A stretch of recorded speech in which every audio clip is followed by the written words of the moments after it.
Good afternoon, everyone. Thank you so much for joining another live stream session. And today we're going to be looking at another interesting topic, another interesting live topic: one world religion or wars pushing this agenda. This is what we are going to be looking at this afternoon. Hope you'll be joining very, very soon. Now, something is being discussed more and more in global conversations, but most people are not paying attention to it yet. It's the idea of a one world religion. Now, some people hear that and immediately think it sounds like a conspiracy. Others say it's just about peace, unity, and cooperation between faiths, and perhaps between political entities and political leaders among nations. But here's the question that keeps coming up: is this just dialogue between religions, or are we slowly moving towards something much bigger? And if that's happening, what does it mean for places like the Caribbean? Let's be clear from the start: religion has always been deeply tied to identity, culture, and history in the Caribbean and the world. Especially, religion isn't just belief, it's community, tradition, family life, and social structure. And nowadays, we hear the World Economic Forum calling it that the world needs to be ordered under a moral economy, that the economy or economics lack morality. So when people start talking about global religious unity or interfaith convergence, it naturally raises questions, because historically religions have developed separately with very different beliefs, practices, and worldviews. But in today's world, everything is becoming more connected. We are seeing more global religious dialogue than ever before. Interfaith conferences, international cooperation, shared moral language in global institutions. And at the same time, globalization is bringing cultures and belief systems closer together. And at this point in history, so the conversation isn't coming out of nowhere. The real debate is this simply peaceful cooperation between religions? Or is this the early stage of something more unified in structure and influence? In today's live, we are not jumping to conclusions. Okay, we are trying to look at the facts, at reality. We're breaking down what people actually mean when they talk about a one world religion, why the idea is gaining attention, and why it is being discussed so widely in global spaces right now. And we're going to look at what this could mean for regions like the Caribbean and the world, and where faith plays such a central role in everyday life. Now, what do we mean by a one world religion? Now, if those of you who study your Bible, for example, you learn in Genesis 6 that the world wanted to come together after the flood, right? Mankind was sort of distrustful of God. God said he would never, have another flood to destroy the world, and man did not believe that. At the time, the world only spoke one language. Can you imagine that humans once spoke one language? Now, even persons who study languages now today, they understand that all of the languages come back from, they're going right back to the Tower of Babel. And Babel means confusion. Or we always need to remember that the term Babel or Babel means confusion. Now, when God decided that the people would not have been successful in building a tower, he divided them up into different languages. So he created languages. So those who spoke Spanish, they separated. Those who spoke Hebrew, they separated, and we go on and on. So we can attribute the fact that the languages that we speak, the different languages that humans speak nowadays, came way back from the Tower of Babel, because it was not God's intention that men should what? unite, because every time they unite against the God of heaven. Okay, we become very rebellious. Now, we can see right now in the world, just like in the Tower of Babel, when the earth was violent. One of the reasons why, the flood actually came and destroyed them was because they were also violent, right? And the men were just like we're behaving right now. We are violent, we're vicious, we're having wars every day, and wars are starting, and men are tired of it. Some people are really genuinely tired of the wars that are being waged in our world today. And every day we wake up to a new story, right? We wake up to a new story of another war, whether it's in the Middle East or it's in Europe or it's in Africa. Wars are never ending. They're never anyway dwindling. Okay, so we have to understand something has to be done. And people are suggesting that the only way to ending wars is through peace, through dialogue. But we see dialogue every day, right? Now we see like a ceasefire between Iran and the United States, and that is not accomplishing anything. And we see other dialogues in other situations, and that also has not accomplished anything. We saw where they constructed the United Nations, that was constructed in 1945, and that was an institution created to sort of mediate among nations, and so that we don't have as many wars as we're having right now. That too has not been successful. I can't say how many wars since the founding of the United Nations that institution has been able to terminate. How many wars has the United Nations stopped in all its years since it has been in existence? All we can see that they're doing, they're talking, but at the end of the day, wars continue unabated. So men are asking, what are we going to do? And people are saying we need world peace. Now let's look at there's an article here that was written by the World Economic Forum. And this is a very important piece of document that I think that we should look at. So we're going to begin with that article before we start our discussion. Very important live. Make sure that you're liking it and you're sharing the live with others so that we can come and discuss this very important topic, because what we think we're seeing is not what it is, right? We need to understand that there are many things happening behind the scenes of which we are not aware.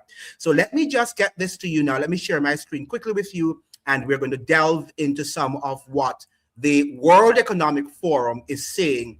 And the topic is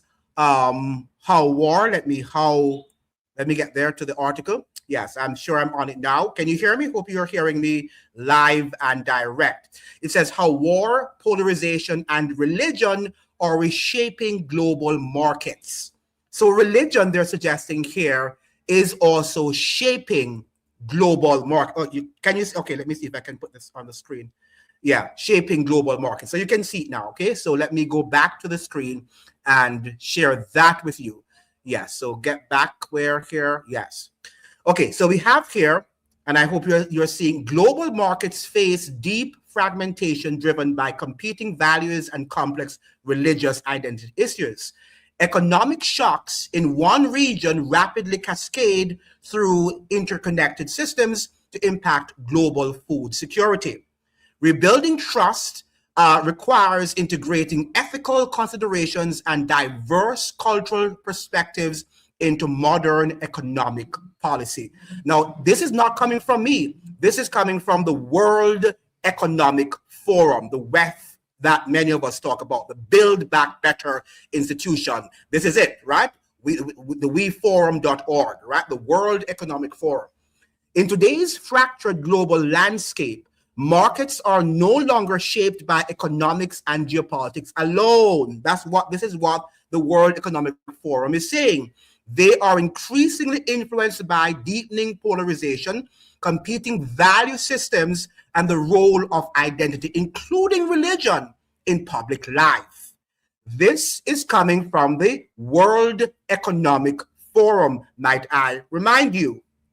These dynamics unfold across interconnected economic ecosystems, from local communities to global institutions. Thinking in terms of economic ecosystems shows how disruptions in one part of the economy can quickly cascade across levels, from local to global. This is not just a geopolitical shift, it is a transformation in the moral foundations of the global economy. So they are now telling us about that the global economy needs some moral foundation because it's inequitable, and we find that we're having lots of problems, right, because of these inequities. Now, listen to what they're saying here. The war in Ukraine has demonstrated how quickly conflict can disrupt global supply chains. Before the war, Ukraine and Russia together accounted for roughly 30% of global wheat exports. The disruption of Black Sea routes contributed to significant increases in global food prices, with the FAO Food Price Index reaching record highs in 2022. These impacts were felt most acutely in import-dependent regions and illustrate how shocks travel across interconnected economic ecosystems. So they're telling us, of course, that these wars are having untold economic effects on different parts of the world. Now, they say the role of values, and values here, you have to look, that implied in this word is the whole concept of religion. What distinguishes the current moment is that economic fragmentation is not only structural, it is also moral and cultural.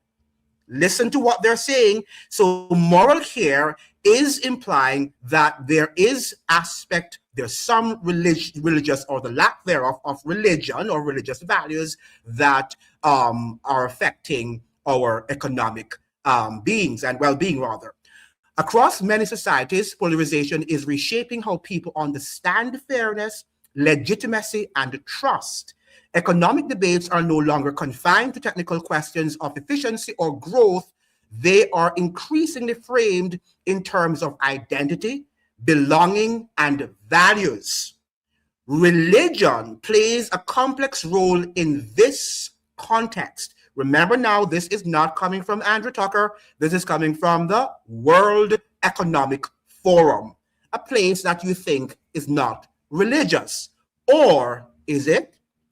In many communities, faith-based actors are among the most trusted institutions, providing essential services, especially in fragile and crisis-affected settings. The World Bank estimates that faith-based organizations deliver a significant share of health and education services in many parts of the world. Now, when they talk about faith-based organizations, they mean that there is a merger of religion and politics. Faith-based, that's what we mean by that. And under George W. Bush Jr., well, George W. Bush, that he was the President of the United States, he was the one who initiated a lot of joint faith-based initiatives, right, where religion and politics in terms of their organizations would play a part in secular organizations, okay? At the same time, religion can also be instrumentalized within polarized political narratives.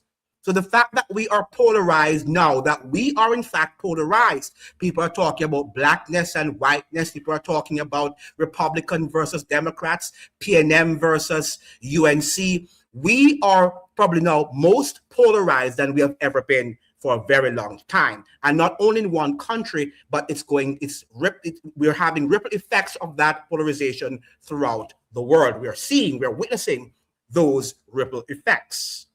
In some contexts, religious identity is used to reinforce divisions, justify exclusion, or mobilize support for competing visions of society and governance.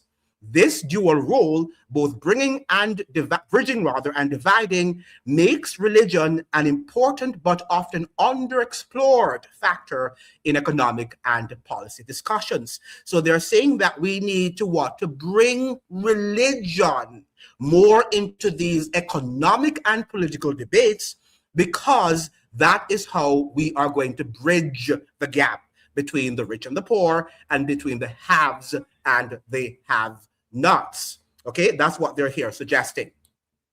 Look at this now. They're saying we're coming down to an end here. Understanding the moral economy. The concept of a moral economy. Have you ever heard that before? A moral. Did you learn that in school about the moral economy? Well, you're learning that now from the World Economic Forum.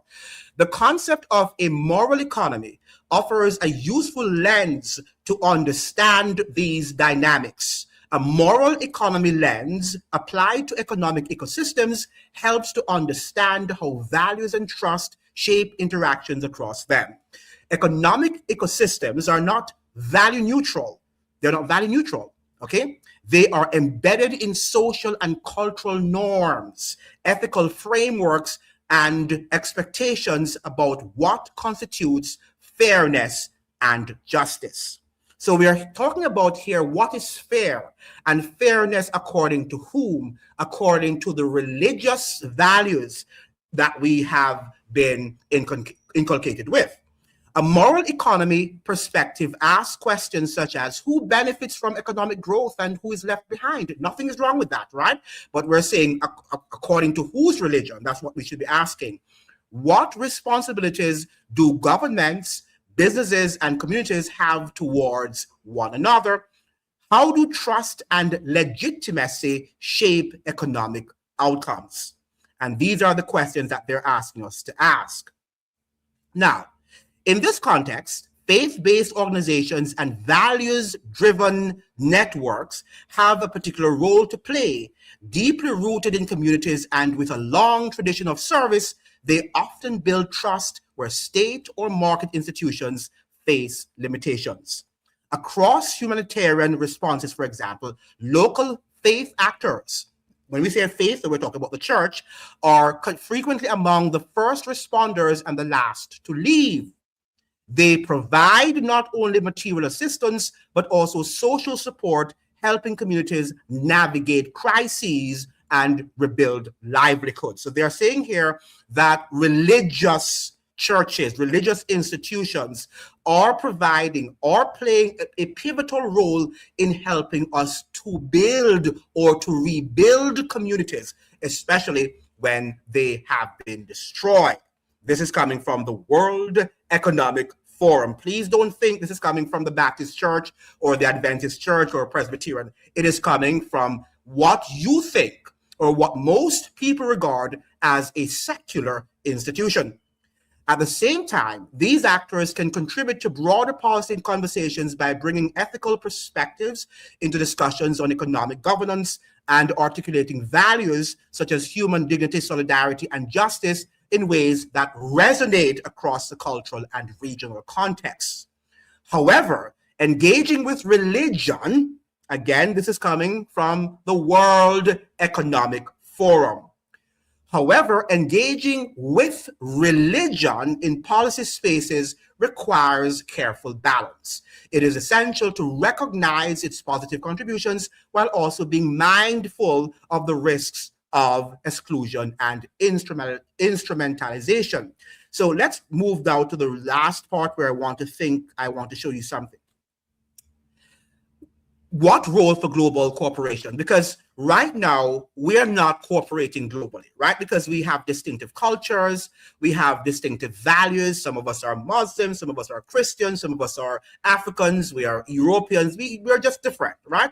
So they're saying now, in order to be able to solve the problems, the very important problems we're facing right now, we're confronting the world, we have to unite globally. And what is going to unite us globally? Here is what they're suggesting. What role for global cooperation? Despite current tensions, global cooperation remains essential. We have to work together. So the Iranians, Americans, Israelis, Jamaicans, Trinidadians, Grenadians, all of us have to work together, whether we like it or not, if we are going to what? Combat the problems that we are now exposed to. Very important that you're looking and you're trying to connect the dots here. The challenges facing the world today: food insecurity, okay? Climate risks, we talk about climate change the other day. Economic instability cannot be addressed in isolation. It means that the Americans can't solve these problems. The Iranians can't solve these problems. The Israelis, the Jamaicans, the Trinidadians and Tobagonians, all of these people are not able to solve these problems. So we have to unite so that we can solve these problems. A moral economy, again, they're using another terminology that you and I have never been taught in school. Have you? A moral economy approach does not replace economic analysis. It complements it by highlighting the human and social dimensions that underpin economic ecosystems. In doing so, it can help identify pathways toward more equitable and sustainable outcomes. So this sustainability that they're talking about, they're wanting us to be sustainable and all of that. And we hear that coming from the IMF and the World Bank. We know that they also have religious underpinnings. Very important that you understand these and you try to connect the dots. As the global economy continues to evolve, understanding the interplay between polarization, values, and economic ecosystems will be critical. Recognizing the role of religion both as a source of cohesion and a potential driver of division is part of that effort. So give them their credit. They realize that religion can what? Be a tool of cohesion as well as a tool of division. They know that. Those of us who know history and who have studied history know that religion merged with politics is a tool of division, and the worst tool of division that you will ever witness. History records that for us, and it is for us to read its pages. In a fractured world, reconnecting economics with ethics is not an abstract ideal. It is a practical necessity for building a more stable, inclusive, and resilient future. They love the word resilient. They will require not only better policies, but a deeper understanding of the values and relationships that shape our economic ecosystems. So I just start off with that with you and for us to discuss, as we're seeing now that religion is not what we think it is. We are seeing now that the world's leaders understand. I thought that my thing was okay. The world leaders understand that our society is polarized. And they are suggesting, they're indicating to us that they know better, that they can, at this point in time, they can help to solve that problem. But can they? That's what they're saying, that what we need now is not more politics. We don't need more economics. We need more what? Religion. Let me see if I can save this. I can crop this thing for the screen. I don't know if it's going to make a difference. Yeah, I was trying to make this to make the screen full on the screen, but it's not happening. But whatever. All right, so let's continue. You're seeing me well. Am I being seen and heard well? Can you hear me well, guys? Are you seeing me well? Are you hearing me well? When I started out, the layout was the screen was full, but I don't know what happened afterwards, and it's went right back into. Give me 1 second. Let me see if I can get the screen to where I had it before. Okay, I add here, and I want to have full screen camera shot, and then I have full. Oh, I will have to load it, and it's not going to happen. So let me see if I can add here. Create screenshot. Yeah, I might have to just leave it as it is here because it's not going to work as it is. So let me leave it as it is. There. Can you see me? Am I being seen? But I think that I might have messed up the screen now. Wow. Let me cancel it. Cancel, edit. Okay, let me leave it as it is, okay? Because I'm going to mess up the screen. I wanted the screen to be full, but it's not. It's not going that way today. All right, so yeah, so what we're seeing today is that we're seeing where the human beings understand that we are polarized, right? That we lack unity. And if we aren't able to work together, then we will have no peace. If we have no peace, it means, therefore, that the wars are going to continue and that many of us are going to die. Now, they're suggesting also that they want to include religion so that we can be united, so that we can gain peace. Because without religion, they're suggesting there is no peace. But is that a trap? Do they really want us to be able to be united under one religion? Or are they talking about several religions? That is what we have to understand. Now, we hear a lot about multilateralism and the fact that they want us to work together. But we see that we can't work together.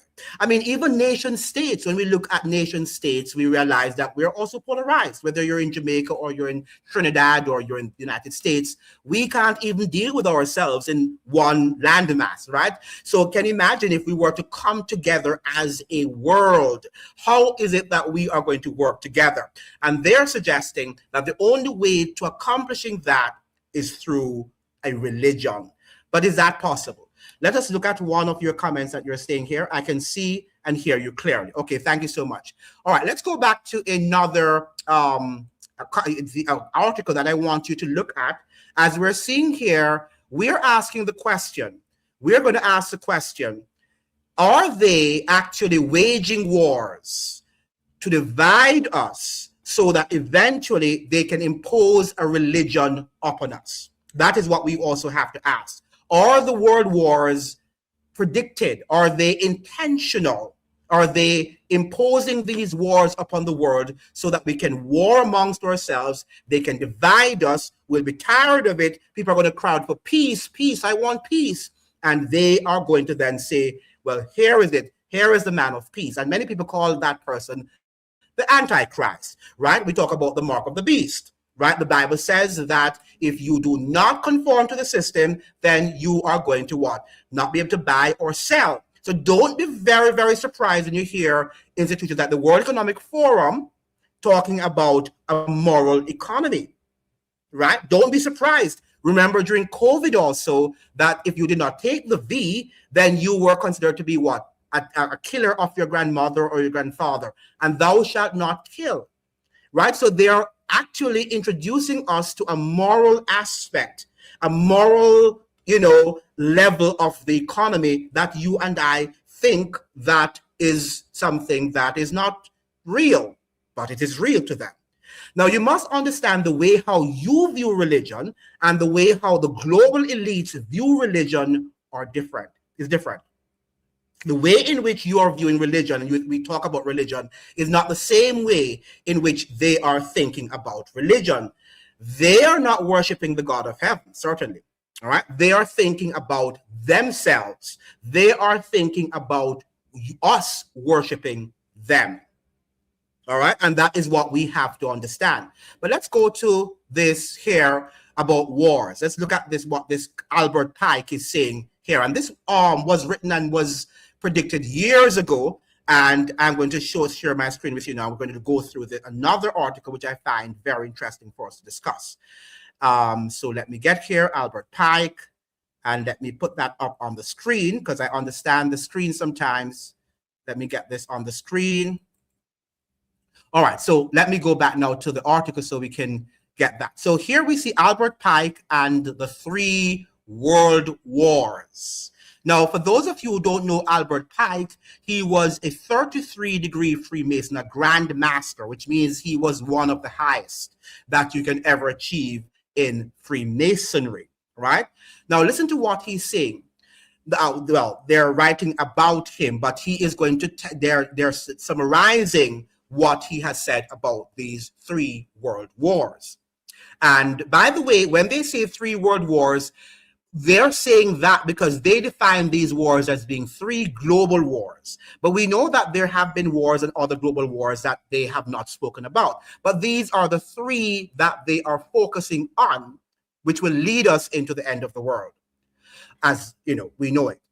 Albert Pike is probably one of the most colorful Masonic figures of the 19th century and one of the most controversial.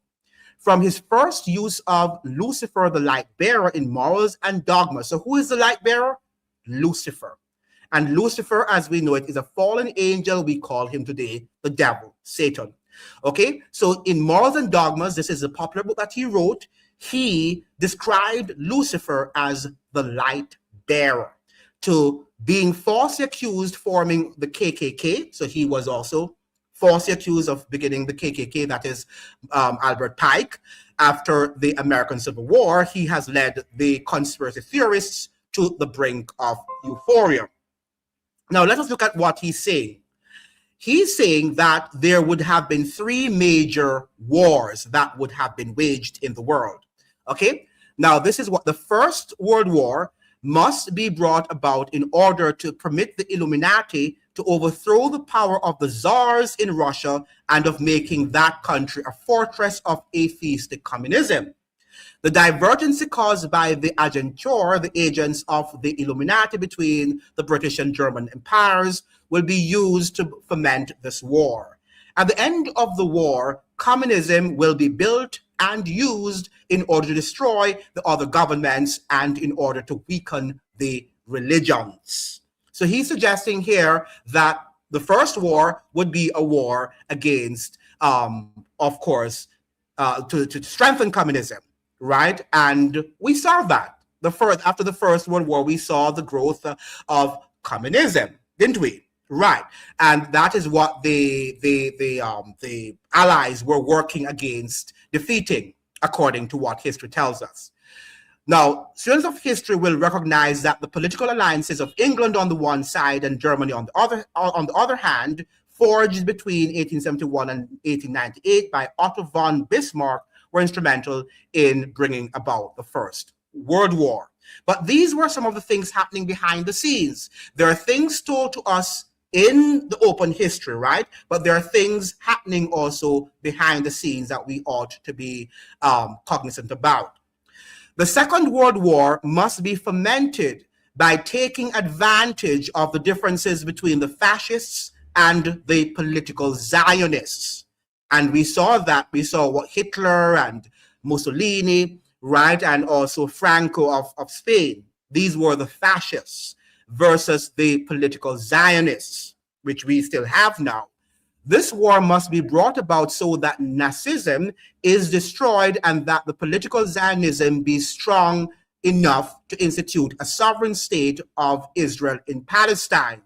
So World War II was fought to do what? The Zionists, the political Zionists fought against the fascists, or the fascists fought against the Zionists, I should say, and that led the way to the creation of what? Of Israel as a state, the state of Israel and in Palestine as we know it now. Now, he predicted this. How did he know? Because he spoke to them and they planned it. It's not because he's brilliant, right, as you think he was. Or maybe he was brilliant, but he did not know the future. No man knows the future. But they plan, and if God doesn't stop them, they will sometimes succeed in their plans. Now, during the Second World War, international communism must become strong enough in order to balance Christendom, which would be then restrained and held in check until the time when we would need it for the final social cataclysm. After this Second World War, communism was made strong enough to begin taking over weaker governments, which we saw in 1945 at the Potsdam Conference between Truman, Churchill, and Stalin. A large portion of Europe was simply handed over to Russia, and on the other side of the world, the aftermath of the war with Japan helped to sweep the tide of communism into China. Listen now to the Third World War, which many people are saying we are now in, and it's now being waged. The Third World War must be fomented by taking advantage of the differences caused by the agentur of the Illuminati between the political Zionists, which we're seeing now is the people who adhere to this, Israel is the people of God, and, the politicians should fight for the people of God, who are the Israelis. That's what they're telling us right now, and so they're fighting, and the leaders of the Islamic world. So these two are fighting against each other. So the political Zionists against the leaders of the Islamic world. The war must be conducted in such a way that Islam, the Muslim Arabic world, and political Zionism, the state of Israel, mutually destroy each other. So what we're seeing happening in the Middle East now, they are literally destroying each other. Now, is this something that was planned, or is this just happening? And we're just looking at it from, oh, it's America versus Iran. Or is this a much broader agenda? I leave that for you to do your research and also to answer for yourselves. Meanwhile, the other nations, once more divided on this issue, will be constrained to fight to the point of complete physical, moral, spiritual, and economical exhaustion. So they're going to fight until they exhaust themselves physically, morally, so religion is included, spiritually, again, religion, and economically. They are exhausted. And that is what they're doing to us now. So every day we are going to hear more wars, and then eventually they're going to fight, and many of us will die, and we're going to suffer economically and spiritually and morally until we're going to clamor for a man, a Messiah, to bring about world peace. Very important that you understand what I'm here teaching you today. We shall unleash the nihilists and the atheists, and we shall provoke a formidable social cataclysm, which in all its horror will show clearly to the nations the effect of absolute atheism, origin of savagery, and of the most bloody turmoil. Now, what is implied here, many of us have now become very atheistic, right? The education system has told us religion is something that we should not be concerned about, and that we should just be concerned about politics and becoming revolutionaries and then fight for a better world. But are we going to ever have a better world under human conditions? When we have such people at the top, they're actually planning wars, right, and executing them as they have been planned to institute their own solutions, their own, ways of fixing the world, which they can't. But they are pretending as if they are gods and they can fix the problems that they themselves have created. Will we ever have a better world? That is also for you to answer for yourselves. Then everywhere the citizens obliged to defend themselves against the world minority of revolutionaries will exterminate those destroyers of civilization, and the multitude disillusioned with what? With Christianity. Remember now that moral dogmas, that Albert Pike said that Lucifer is the light bearer. When we think of Christianity, true Christianity, its leader is Christ. So there is a distinction here. Very important that you understand that. So we are going to become what? Disillusioned with Christianity. Absolutely, with Muslim and with other religions too, whose deistic spirits will from that moment be without compass or direction, anxious for an ideal, but without knowing where to render its adoration, will receive the true light through the universal manifestation of the pure doctrine of Lucifer brought finally out in the public view. So they have this hidden. They're not telling you that the global religion that they are seeking is going to be Luciferian, where Lucifer, the devil himself, will be worshipped. So they say until finally it will come out, it is not yet out. And that's why many of you are deceived, thinking that what you are seeing is what counts. What you are seeing is not the real deal. This manifestation will result from the general reactionary movement, which will follow the destruction of Christianity and atheism, both conquered and exterminated at the same time. So they neither want Christianity, neither do they want atheism. I think they want like a merger of these two, a synthesis, as it were, of these two. Maybe atheism itself is a religion. They say no, it's not a religion, but in and of itself, it's a religion. There are many inconsistencies in the description. We don't have to talk about that. But what we're seeing here, ladies and gentlemen, we are seeing this global warfare right now. We're seeing where it's the Muslims and the Israelis, the political Zionists, are actually fighting. We saw in World War I exactly what he said, and we saw the building of the communist world, and we saw where many of us, including the Western world, became atheistic, where we think that God doesn't matter anymore, religion is not necessary, it's not important anymore. Then we went into World War II, and we saw where the political Zionists were against what? Not the political Zionists, the fascists, sorry, were strongly against the political Zionists. And the political Zionists were the ones who were suggesting that Israel is, the true people of God and that they have a special role in final prophecy. Now, what we are seeing right now in the world, we are seeing where every day the Middle East, from 2000, from George W. Bush, every successive president of the United States is fighting against the Muslim world. Now, in the West, particularly in the United States at the moment, because it's now the global empire, we see where the United States elites, they are siding with what? Zionism. They are political Zionists. Whether they are Democrats or they are Republicans, they are on with the same agenda. So what they're doing now, they're fighting and fighting and fighting and fighting.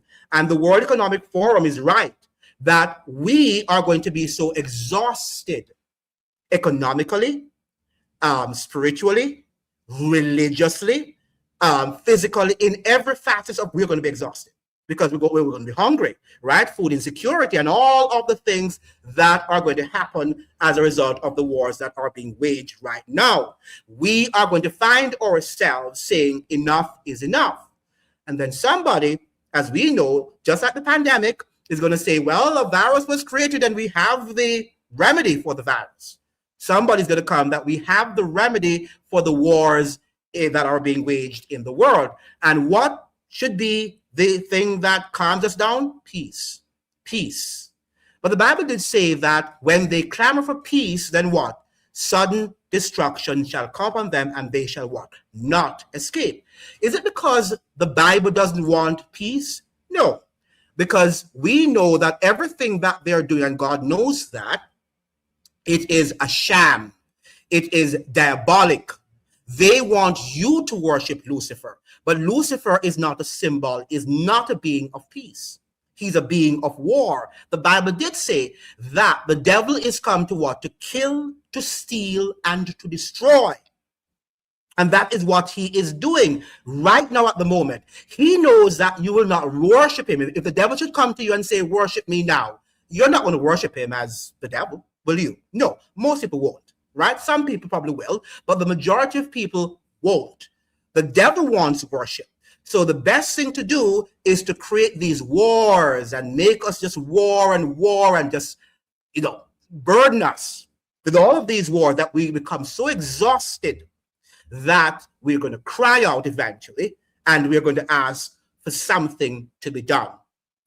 Those of us who do not understand that this is not going to be solved, not by man or the devil, because the devil is creating the problem anyway, but by God himself, then we are the ones who are going to bow. Talk about the mark of the beast. The mark of the beast is going to come by these same people who are going to tell us that we must accept a certain religion or a certain mode of thinking if we really want to have world peace and to create a more prosperous society. This is where the deception lies, and many people are going to fall for it.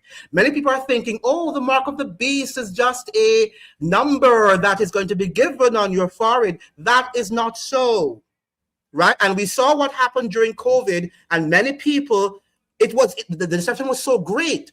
The deception was so great because guess what? There was, in fact, an illness. Whether we like it or not, there was, in fact, something was happening and people were getting sick. But what they were saying, we have the remedy. But who created the problem in the first place? The same people who were behind the remedy. Who are creating the wars?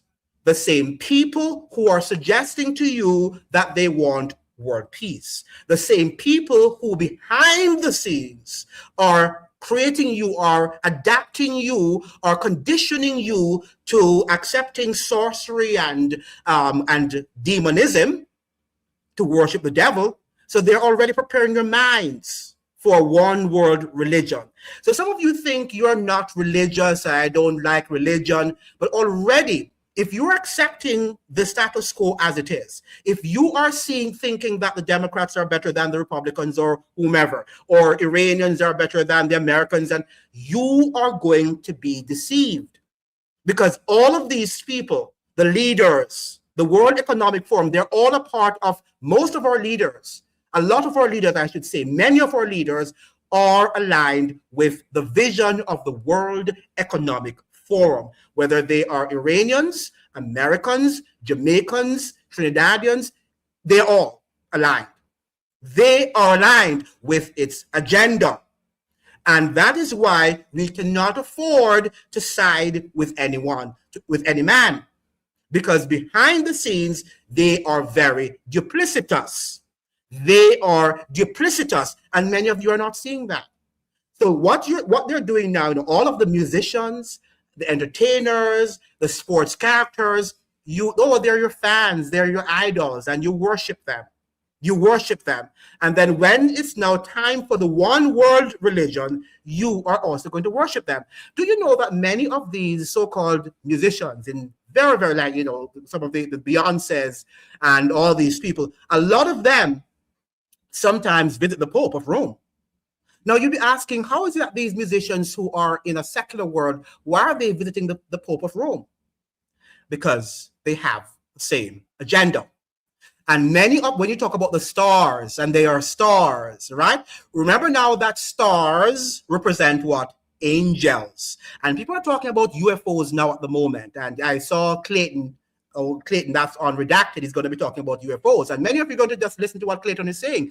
And he doesn't understand what is happening in that world. But that world is a dark world, and these are evil spirits.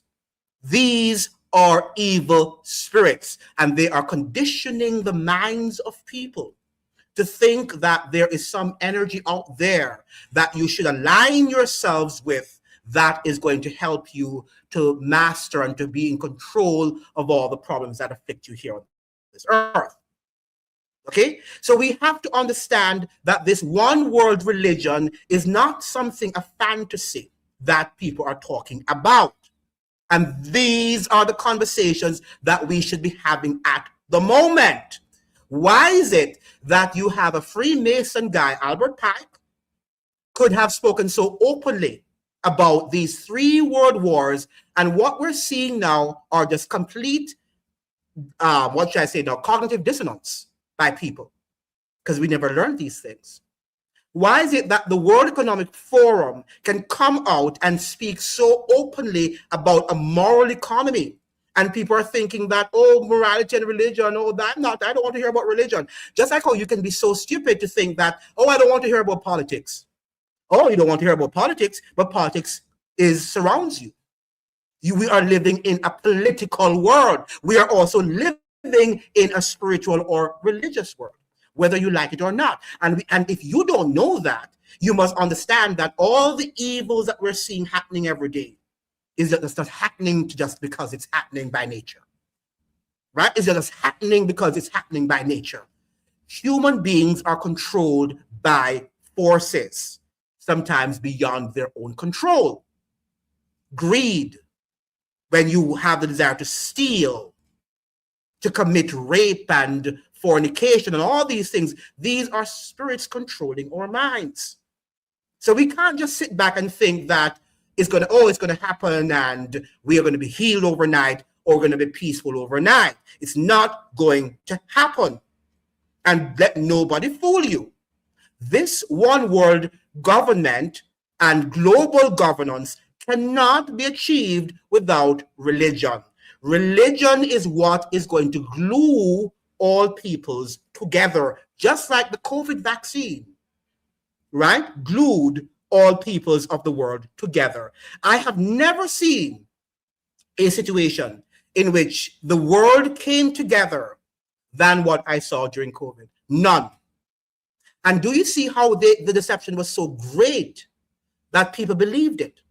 Because all you have to do is to say, here is an ailment, and to imbibe fear. And if many of us now should wake up and, after 9/11, 9/11, I was in the States. And after 9/11, do you know how many people went to church? People were fearful. They didn't know what lied ahead. What's going to happen to them? Will they be bombed the day after? They didn't know. So they all packed the church up, thinking that God helping. Many of them left after that, because after the fear had gone, then they left and went back to do whatever they were doing. And they don't take life seriously anymore. So this is what I'm calling. And we're going to get into let me get into some of what you're saying, and we are going to go. And so let me hear what you're saying, and we have the conversation going. I can see, yes, thank you so much. So you can see me very well. I've arrived late. No problem. Is this a book or an article? Yeah, this is an article. You can get them. I'll attach all the articles at the end of the program. Good teaching. Thank you so much, Trevor. And we have here that GJ. Yes, Sir Tucker. And we have Pedro. You mean Lucifer or the Lucis Trust? Well, Lucifer is the being, and the Lucis Trust is the foundation. The foundation, that was when what's her name again? And she actually, what's her name? Was it Blavatsky? Was it Blavatsky that was the person who formed the Lucis Trust? It was another name. I think it was a Lucifer Trust. But because it was so brazen for her to say Lucifer Trust, she said she changed the name to Lucis Trust. But Lucifer is the leader, right? Deception is what the devil uses, absolutely, especially twisting God's word, absolutely. And that is what is going to happen. Afro Grenadian is saying, very true, very good. Afro, welcome to the show. We're currently experiencing the carpet being rolled out for the Antichrist. Exactly what is happening. It's exactly, and what is happening, Afro Grenadian ambassador, is that many people are deceived just by looking and thinking. Every day we're waking up to say, it's Iran winning, it's the United States winning, and who is going to be carrying on the trophy. That is not the ultimate agenda. That is not the ultimate agenda. The ultimate agenda is to wear us out, that eventually we will accept a global religion, a global system of governance. That is what is being played out right now in the Middle East, and many people are not waking up to it. Right? You'd rather go to listen to Aisha Speed, who needs to be prayed for, right? Who needs God in his life, but you'd rather go and talk about what he's saying and what he's not saying, and the travel with Zoe. These people are inconsequential. These people are inconsequential. They own nothing. They're controlled, particularly Aisha Speed.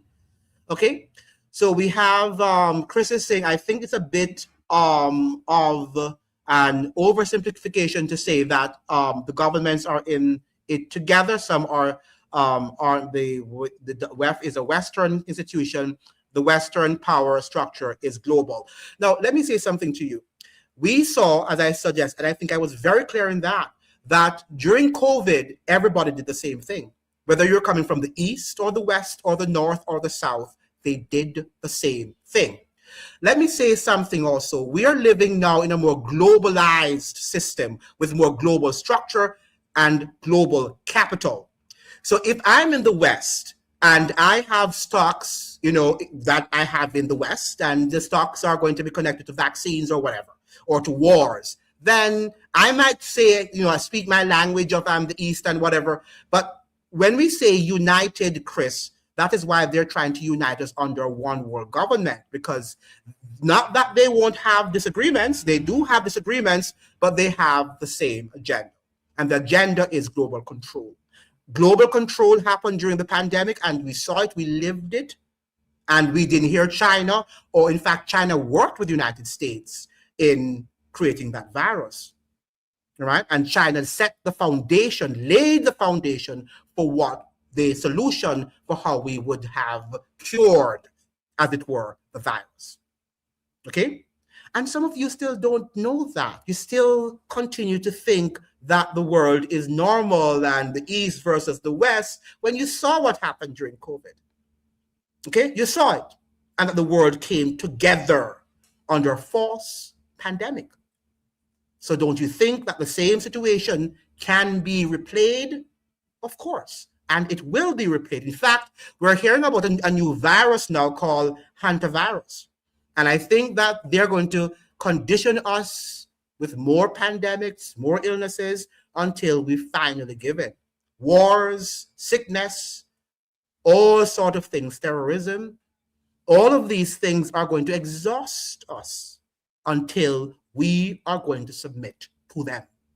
Whether it's the Iranians with their, all of them are working together for the successful completion of the agenda, which is global governance. All right. My thing to you is not to side with any country. Side with the law. Side with the law. And if the law says something, and it seems like you're siding with the country, you might not be siding with the country. You're siding with the law. Our governments of the world are lawless, and they like lawlessness because lawlessness helps us to be confused. The more confused we are, the more controllable we are. And many of us are confused and we are being controlled without even knowing it. So there's no oversimplification of what I'm saying here. What you need to do now is to study more the layered significance of what you're seeing in the world. But it's not oversimplification. It is clearly expressing to you what is literally happening, what you're literally seeing with your being able to identify. But don't behave as if you're so complex and this is more complex than that, and it really is. The COVID pandemic was not as complex as we think it was if you understood what was really happening. We have the Apostle Paul said that over 2,000 years in Galatians 1:4, we live in a present or evil world. The world is evil, very evil. Can't say it better. It is evil. It is evil. And we're seeing it every day being played right before our eyes. But many of you, and that is why the global leaders have won already. You know, they have won the battle. They have already won the battle because people don't want to open up their eyes to what is true. What is true? The same thing happened during the flood when, Noah was saying a flood was coming. They laughed at him. They laughed. Oh, you simplistic guy. It had never rained on the earth. How do you think? How do you think it's going to rain? But if God says it, it is going to happen.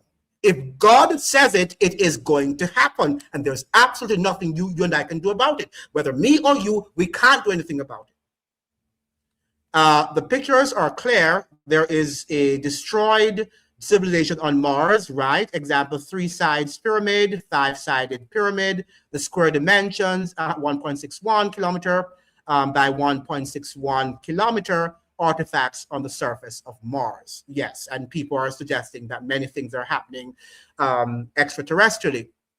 The world is both evil and good. This is why evolution is a tool of God. Well, the world is not, there is good in it, but the world is evil.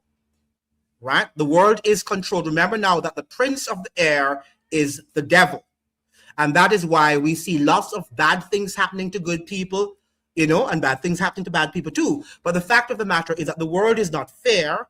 The world is not a righteous world. This world is as evil as we can think. And many of you, we are so accustomed to the evil miasma, the evil pollutions of this world, that we just take it for granted that this is a normal world. And that is why they're destroying us. Every day we wake up to hear another war. Oh, it's another war. If the war is not affecting us directly, like, bombs are being dropped on us, we don't care. Right? Until the bombs begin to be dropped on us, then we care. And you'll see like 800 people on the live because you're scared. Right? But now the wars are just over there. But it's going to come here too. It's coming here too. So you can get your fear together. Okay? So we have COVID wasn't an accident. We were herded like cattle to take an experimental vaccine. Absolutely. And notice how subtly it was created by both nations that say that they are enemies. Right? But behind the scenes, the actors were not enemies. They were playing the same role.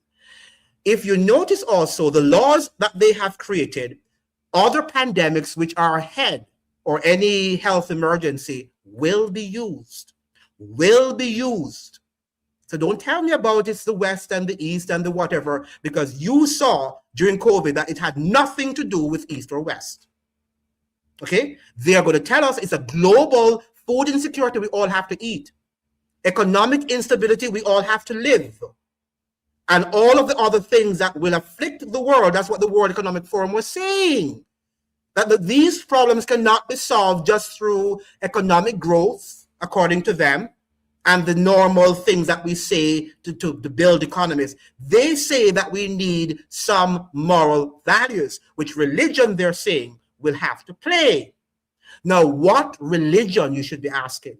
What religion? We are seeing through the reading of Morals and Dogmas by Albert Pike that it is going to be a Luciferian religion that they are imposing upon us. And we can know that. Why? Because these people control the wars. They're the same people who control the wars. They're the same people creating the problems and then telling us that we need to talk about food insecurity and they want to help us when they are creating the problem. But you don't want to hear that. That is not what you have come here to hear. So you will go over to other platforms and talk all sorts of nonsense. You remember a COVID well, the leaders who fought the global agenda were called murderers. Absolutely. Right. And we saw doctors, anybody who went against that sort of narrative, they were either, sent, they were fired, all sorts of things. Some of them were killed. So you can think that was not something just scientific. It was an evil agenda bordering on a religion. It was almost religious in terms of they're telling us that we can't go to church, but yet casinos were opened. Casinos were opened while churches were closed, and they did not close down the casinos. It's to tell you that these people know what they are doing. Yeah, so we have here, all religions are wise in many ways, but it's a family business. Right, then we have false religion, and that's what we're saying. They're using false religion to control us. And many religious people are controlled by the same agenda. There are many religions which are on board with that evil agenda. And that is why, remember now, that the Jews were the ones who helped the Roman Empire to crucify Christ. Christ would not have been crucified without the Jews prodding the secular Roman Empire to crucify him. So when you see the church behaving in ways that are not wholesome, you can't look at the organization. You have to look at what they're teaching. What is it that they're teaching? The truth. And you hold on to that, right? Because that is how you're going to be, escape the destruction that is coming, right? It is not by looking at what Benny Hinn is doing or what this person is doing. And that is what we do all the time. We look at mankind rather than looking at Christ, God himself, who is the symbol of righteousness. Okay, and if you're doing that, and if I Show Speed is your idol, or one of these sports entertainers, then you are already deceived.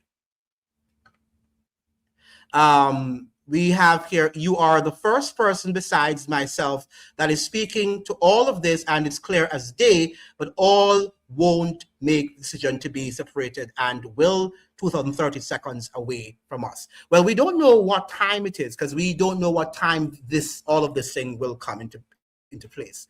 But what we can see is that they're moving rapidly. They're moving rapidly. We saw that during COVID. Lots of things just were done. And most of the things that were done in COVID, we don't even know. Most of the laws that were passed during COVID, many of us still do not know. In fact, I should say many of us don't even know what happened. We're so traumatized that we still don't know what happened during COVID. How many of you have read a book about COVID? Let me see the hands of those of you who read good books, of people who were honest, who documented what happened during COVID. How many of you have even read one? Probably very few of you, right? You just want to just go by through and think that this is going to happen, just happened, and it's a thing of the past, and life goes on.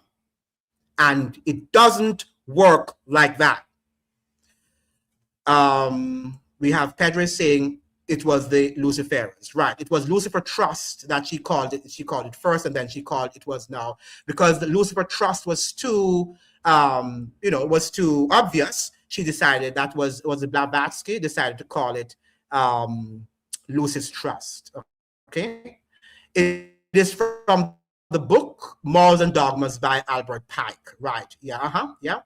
And then we have Trevor saying people will follow just like they did Speed, and you and I and many more will have to find all the faith to make it forward while the others worship the God who has returned. And that is true, right? Because you have been indoctrinated to believe that religion is not important. The same way many of you have been indoctrinated to believe politics is not important. Oh, I don't talk about politics. Oh, you don't? So do you have a system of government? How do you sit by and think you don't have to talk about politics? Okay? And for those people who are also religious, oh, I just read my Bible. But you also have to read your Bible and look at the Bible, so we should be alert. Okay? We must be alert. Not that you want to be judging anybody, but you have to look at the system and you have to sound the trumpet. You have to blow the trumpet and give it a certain sound, right? And many of us don't want to hear the sound. We want to listen to things that are not. So talk about UFOs and you'll see, go back now to Redacted. And everybody's talking about UFOs and they don't know what they're talking about. At the end of the day, you'll see 100,000 views and you end up, nothing is being told. Nothing is said. Nothing of substance. But this is what is in the minds of people, right? Whether you're European or African or Iranian, we are just not very informed. We have here the apocalypses of all the religions are very simple for scribes to predict. It's like the groundhog chapters of Apocalypse. We have Simpsons got most of it right, so any scribes probably can't.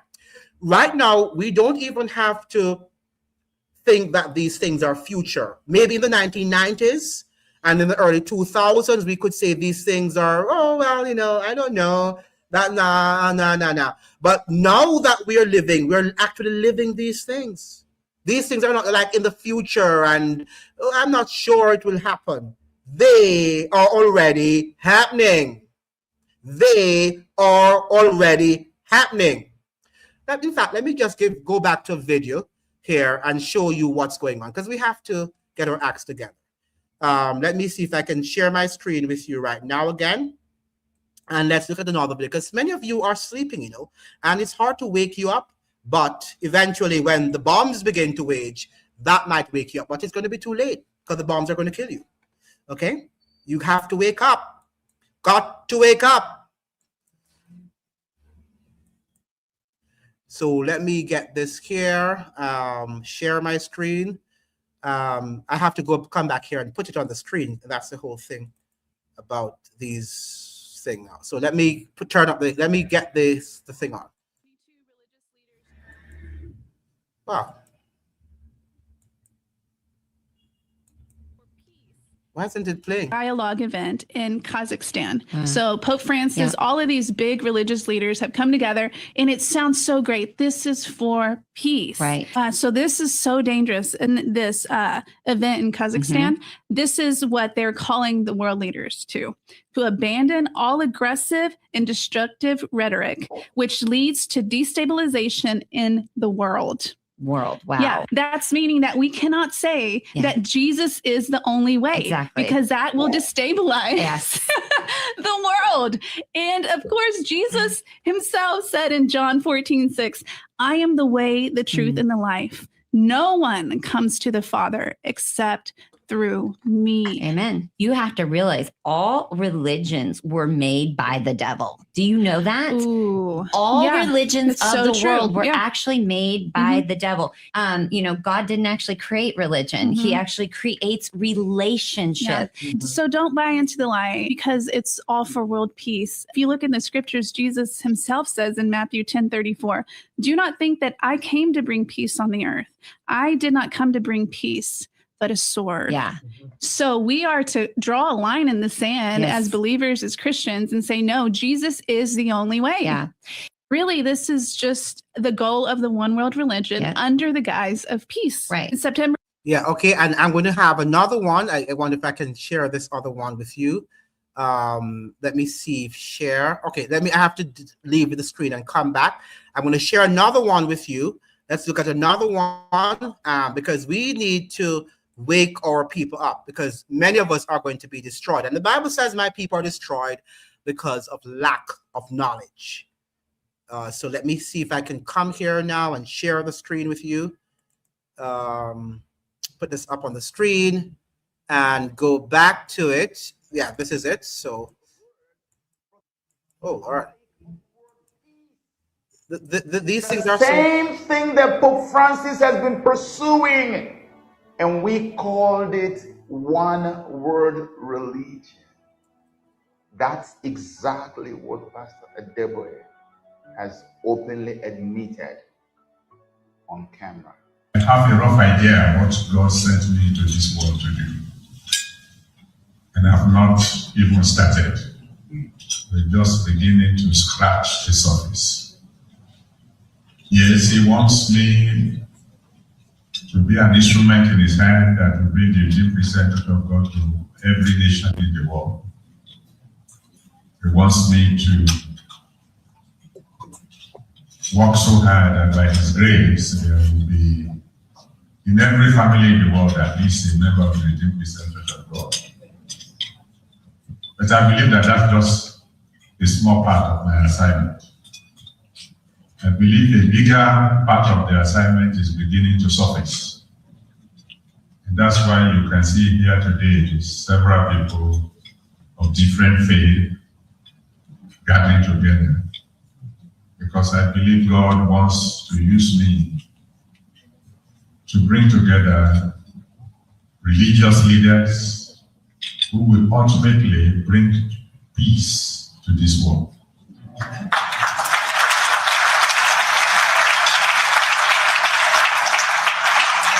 It is clear that politicians have failed to solve the problems of conflicts and violence all over the world. You kill a terrorist today, a dozen others are rising up to take his place. I believe that if we are going to have peace in this world, we're going to need religious leaders to come together and speak out against violence, speak out against those people who, under the guise of religion, are doing things that God will never approve of. So I'm delighted that by the grace of God, what the initiative we started at the United Nations some months ago, and you can see already some of my brothers here from other faith. I want to ask you, please, that on this occasion, you will join me in prayers that what the politicians have failed to do, God will use us religious leaders to achieve. Okay, so whether it's the West or the East or the North or the South, the agenda is the same, right? So I don't want to hear you come and tell me about West and East and black and white and all that. The agenda is the same. And what he's saying, suggesting, is that the politicians, have failed us. And if you notice also, I don't think the media of the world, like the New York Times and the Washington Post and the Guardian newspapers and all of these major news networks, are just presenting corruption charges and violence because they want to build a better society. They're doing it because they are allowing us to become numb to what we're seeing. And they are highlighting the fact that our politicians have failed and there is no solution. They can't be made new. The system is rotten to the core. It has to come down. We need something new. It's just like slavery. It had to be totally destroyed. There's nothing, it can't be reformed. So they're saying now the only reformation at this point, since our politicians have all failed us, violence predominates, right? Wars are not, cannot be stopped. They continue unabated. So the thing that we need now is religion. Maybe religion is the antidote to the problems that are afflicting our society. And now let me just be very clear here. Not all people are saying that are evil, right? Just like the people during the vaccines and those who advocated vaccines, not all of them or all of them were evil. There were some people who were deceived. And we must understand that. So let's be clear on that. Not because somebody, your doctor or your pharmacist or somebody told you that you should take the vaccine meant that the people were evil, right? Some of them were, but some of them just thought that that was the best thing for the time because they were deceived. Had they known the agenda, they would not have done it. Okay, in the same way, there are some people, there are some pastors, there are some, government officials who will go on board, and not all of them are also evil. Some of them really want to see global peace, just like many pharmacists and many doctors really wanted for the pandemic to be over with, and they recommended it. All right, so let's be clear on that. I don't want you not to leave here thinking that I am trying to judge people and say that the guy here, or the African guy, is an evil guy. He might not be evil, right? He is just probably thinking that we do need, and he's genuine about it. But being genuine does not necessarily mean that we're making the right decisions all the time. That's what we need to understand. So we have here the lockdowns were copied from China. Yeah, they were. And it's by no accident that they used China first, and then they adopted it. They adopted it, the same sort of measures to us here in the Western world. So as I'm saying, I don't want to hear too much of this West versus North. We must understand that we living now in a global community. That's why they call it a global village, right? And it's not just being used as an empty word. We, the citizens, might not be united, but for the most part, the global leaders, even though they have their distinct agenda and whatever, but they have an agenda. Those of us who know about the evil spirits, the devil and his angels, we know that they're also not united, but they are united against God, right? In the same way, the global leaders are united against us, the citizens, and they will exterminate a lot of us. They will exterminate a lot of us, and let me tell you, when politics and religion are merged, they will do it. And they will do it in the most vicious way, as we saw in during the Dark Ages and also during Hitler, where the Vatican helped him to exterminate the Jews. Now, we hear this, that isn't entirely true. Everyone didn't do the same thing during COVID. Russia and China, let me get it. Russia and China did not use. What is this nonsense? What is this guy saying? What are you talking about? They don't have to use the same vaccine. They use vaccines. They don't have to say it's not. It does have to be the mRNA. But I understand that too. Whatever vaccine they use, some people were damaged too. There, they had effects. Okay, so what are we saying? It is true. The same measures were used: lockdowns and vaccines. And this is what I'm saying, understanding. We've got to understand. And something is wrong with the lack of understanding. I would like to go back to university to teach nowadays. I'm telling you the truth. I don't think I could handle teaching anymore. Because the level of understanding now is so limited. Everybody did the same thing. Vaccines, lockdowns, the same thing. Those were the same measures. Did they use the same brand of vaccines? No. No, that's a different conversation. But were the same measures taken? Yes.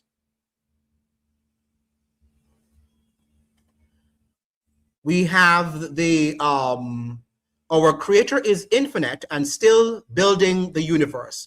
Evolution is a tool. This is why we should understand and love all religions and people.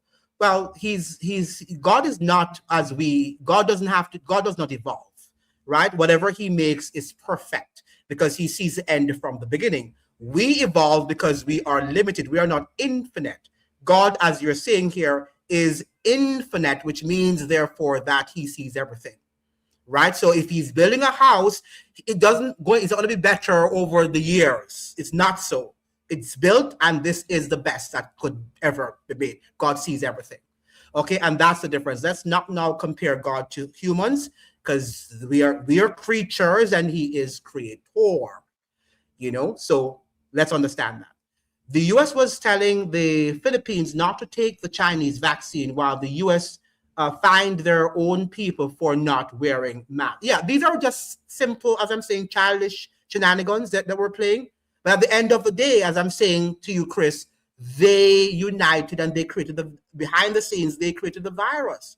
Anthony Fauci contributed to the creation of the virus in the Chinese or whether in the United States lab. I don't know. We can discuss whether it was in the Chinese lab or it was in Maryland there. We don't know. But we do know that there is evidence that the Fauci and was it Dasaki, what's his name again? The guy there from Britain, they collaborated. Okay. Generally, most countries did do the same thing during COVID, but not entirely. Everybody did the same thing. Tell me which country didn't do the same thing. The only country we can say that did not because they couldn't afford the vaccines, we could say Africa to a large extent did not. There was no rollout, but they had the same measures, right? But they were not able to enforce it. Haiti also, because they could not afford buying those vaccines. They didn't have large-scale uptake of the vaccines, but the measures were the same. Some people rebelled, and that is why they weren't able. I remember when it started first in Haiti, people said that we can't do that because if we do that, how are we going to eat? If we lock down ourselves, how are we going to eat? So in some countries, the citizens rebelled and the governments just had to adapt, but the same measures were on the book, right? On the law. That's what we have to understand, Chris. I think you lived during that time. Why are we, this is just like 6 years, 5 years ago. What is the thing? If you can't remember that, Chris, what can you remember 25 years ago or 30 years ago? That should be in the front of your frontal lobe. 14 days to flatten the curve, right? And it took over 2 years till Biden said it's over. Absolutely. And they all did the same thing, right? Whether it's China or it is, Russia, they all did the same thing. A lot of people are carnal-minded, blind to spiritual truth. All nations are influenced by the dragon, and we will give power to the beast to make war with the saints. Absolutely. And I'm happy that Afro Grenada is saying this because the whole matter of the wars that are being waged now, they are not planning to obliterate people who will take their vaccines and people who will submit to their power and to their authority. They want to obliterate people who do not worship them, people who do not conform to the system. That is what they're trying to do. They don't want people who conform, people who are able to think. They don't want people like that. So they have to load us down with other frivolous things and petty things, black and white and east and west. And we all, begin to argue about who is better and all of that while they are busily deceiving us and killing us. There are a few different lab leak theories the Chinese might not have helped create. The evidence is clear. Even from Fauci, that's why you think he was in Congress. The evidence is fundamentally clear that he did. They have evidence. Even Dr. Kelly Victory was on Drew's show, was it day before yesterday? And she also has the evidence. It's irrefutable. The evidence is irrefutable that he did. In fact, they're now suggesting that Fauci might be indicted. I don't think he will, right? But because of the power that he wields and the people that represent him, but it is irrefutable. So let's now be clear and stop now trying to listen and trying to be divisive. Let's us be focused right now and get our facts and our acts together.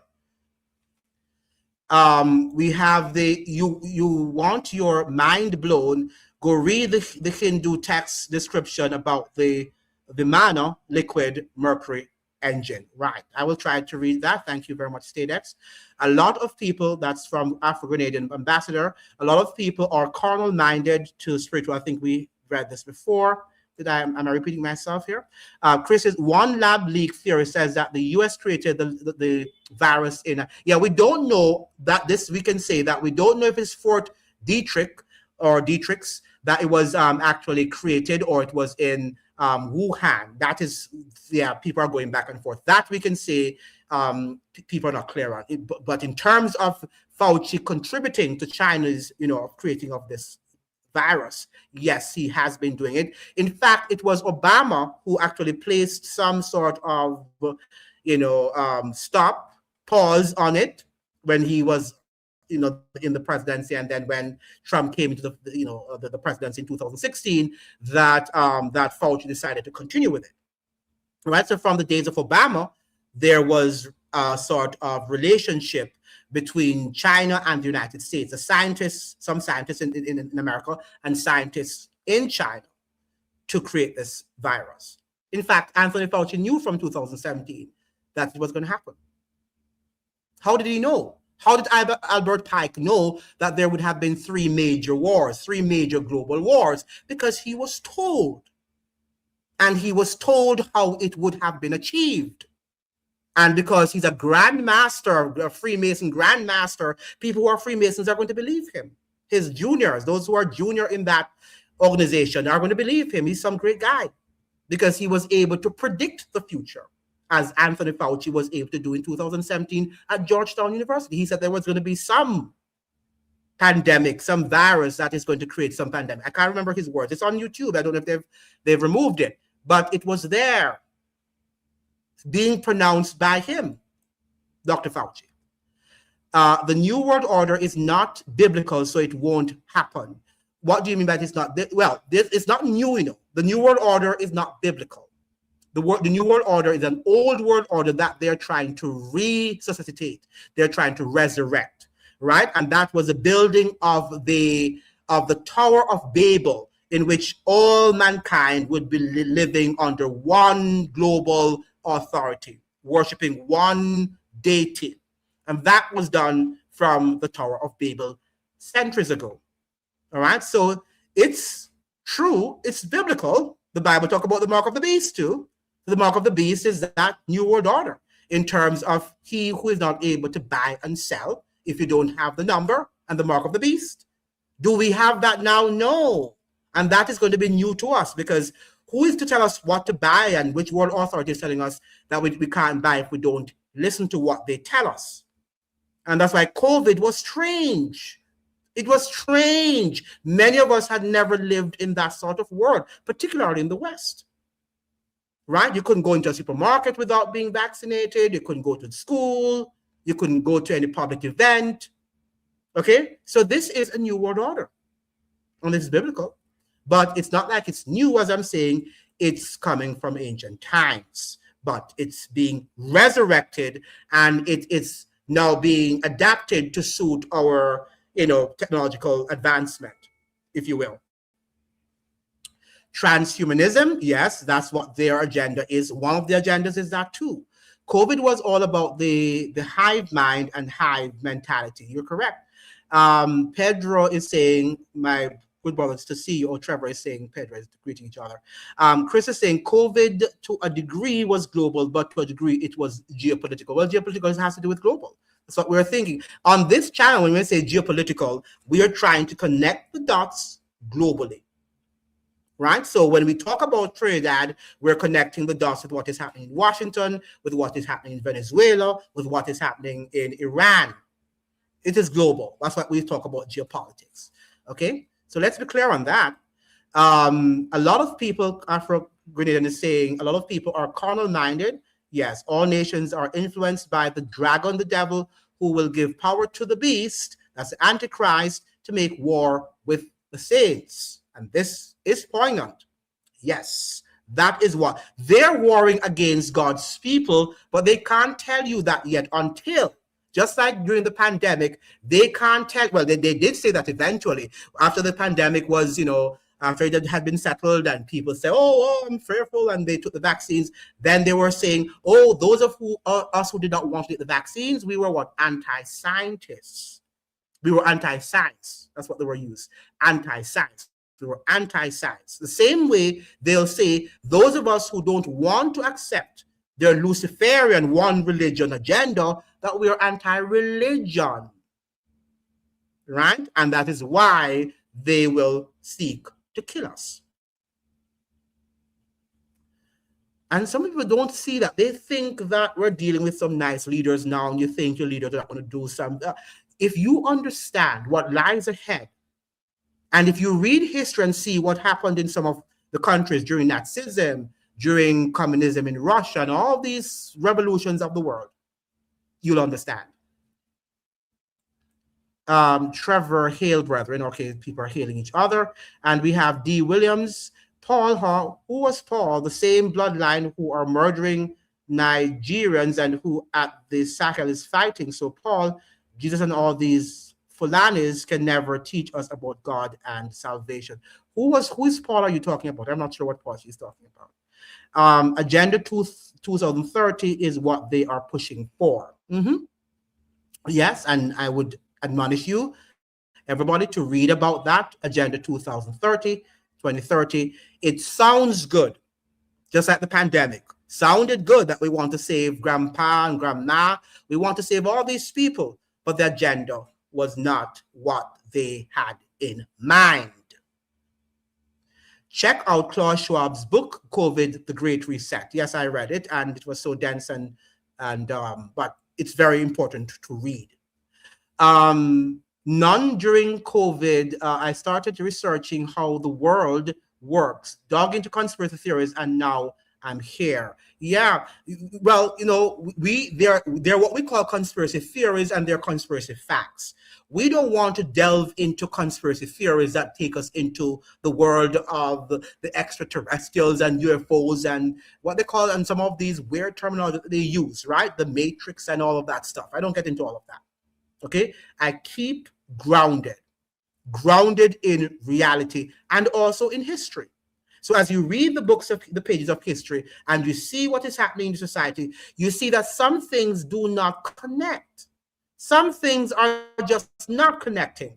And if you're a builder, if you're doing mathematics or engineering, and some things are not connecting, you have to stop.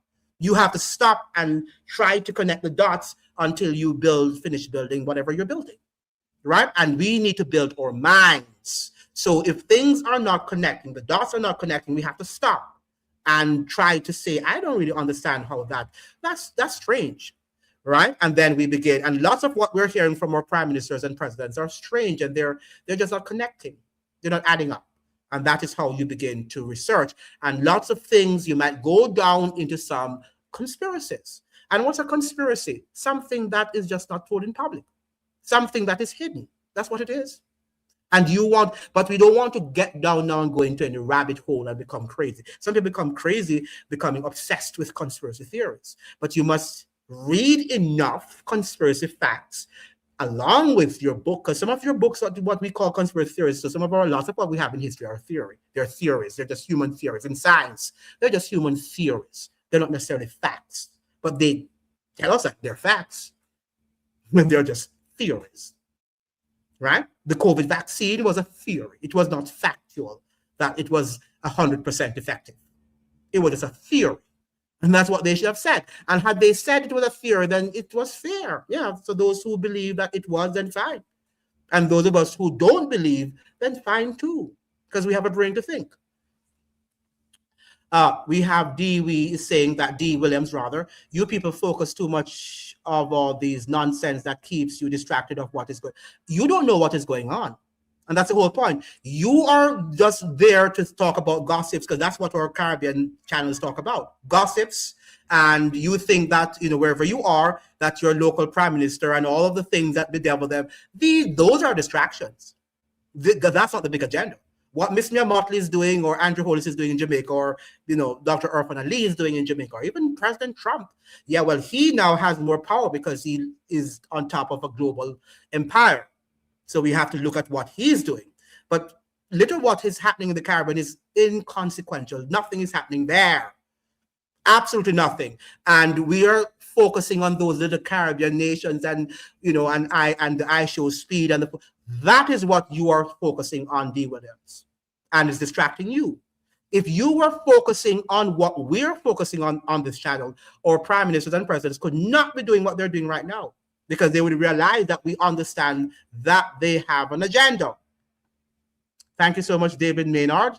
And make sure we're exactly. This is what all religions were made by the devil. This includes Christianity. God has only one religion, and that is holiness. As he said in the Epistle of Peter, be holy because I am holy. Very good. Very well said. Yes, let us not get too, because people tend to be, as I'm saying, offended when they hear religion, because the school system has sort of indoctrinated us to accepting evolution and evolution, by the way, is a religion, right? The theory of evolution is just that it's a different religion in the sense that things just came out of nothing, right? While people who are believing in the Bible think that there was an intelligent being. So that is the opposite. This is the opposing doctrine, the opposing theory to what the religion says, that there is a supernatural being that controls the world. Most vaccine advocates were not merely deceived, they were willfully deceived. Some were, and I want to say that, some were, but I think some, and if we read also what, even during the time of Christ and all other histories that we've read, there are people who were also deceived, right? There are people who, and to be deceived mean, but you're saying that they were willfully deceived. Some were, and some might not have been. I think some were really trying to find out what is true, but the things happened so quickly that some people didn't have the time. Some people had to work, and they had to do, they take care of their children, and they were busy. So they didn't have the time to sit down and read and research as some of us were able to do, right? So because we lead different lives, okay? So let's be fair now to each other. Many of us lead different lives. Some of us are busier than some. So we're able to delve into things that some are not able to do. And some people just don't have the understanding. Some people just don't have the understanding. And they don't have the perspicacity. They don't have the intuition to see that these things are so. But some people were willfully, as we're saying, deceived. And I agree. And some people were paid. Some people were paid off. They were bribed to do it. And they accepted money and power. Trevor is saying, yes, they actually said at Davos that China is the model to follow. Absolutely. And yes, those in charge and the evil has united and will justify the unspeakable things that they will do once religion merges with government. And as we were saying here, we read an article, and I wonder if we could go back to it, in which the World Economic Forum is suggesting that we need a moral economy, an economy based on religion, on morality. Okay, so when people think that this is only coming from the Bible, okay, the World Economic Forum, maybe those of you were not here. So let me share that with you, since some of you are just joining in the conversation. You might have been a little late. So let me see if I can go back to sharing that article with you. And this is coming from, let me put it up on the screen. I forgot I have to put it back on the screen. Is it there? It's not here. You're not seeing it, right? I'm not getting it right here. It was here. Okay, so let me see if I can go back now and share that with you, that article with you, so that we can get some sort of, some sort of perspective. Because many of you are thinking that this is a joke, right? This is a joke, and no wonder, Christ, when he was on earth, let me see. The disciples, they couldn't understand. It's not coming up on the screen. I'm not sure why, but let me just read it to you, since it's not coming up on the screen. This was coming from the World Economic Forum, right? The World Economic Forum. And we know that this is, well, it doesn't seem to be a religious institution. And the title of the article was How War, Polarization, and Religion Are Reshaping the Global Markets, right? That's what they're saying. And they're saying that we need some sort of religious values to be able to arrest or to correct the economic inequities that we have here, we're facing in the world. And they say the concept of a moral economy offers a useful lens to understand these dynamics. A moral economy lens applied to economic ecosystems helps to understand how values and trust shape interactions across them. Economic ecosystems are not value neutral. They are embedded in social and cultural norms, ethical frameworks, and expectations about what constitutes fairness and justice.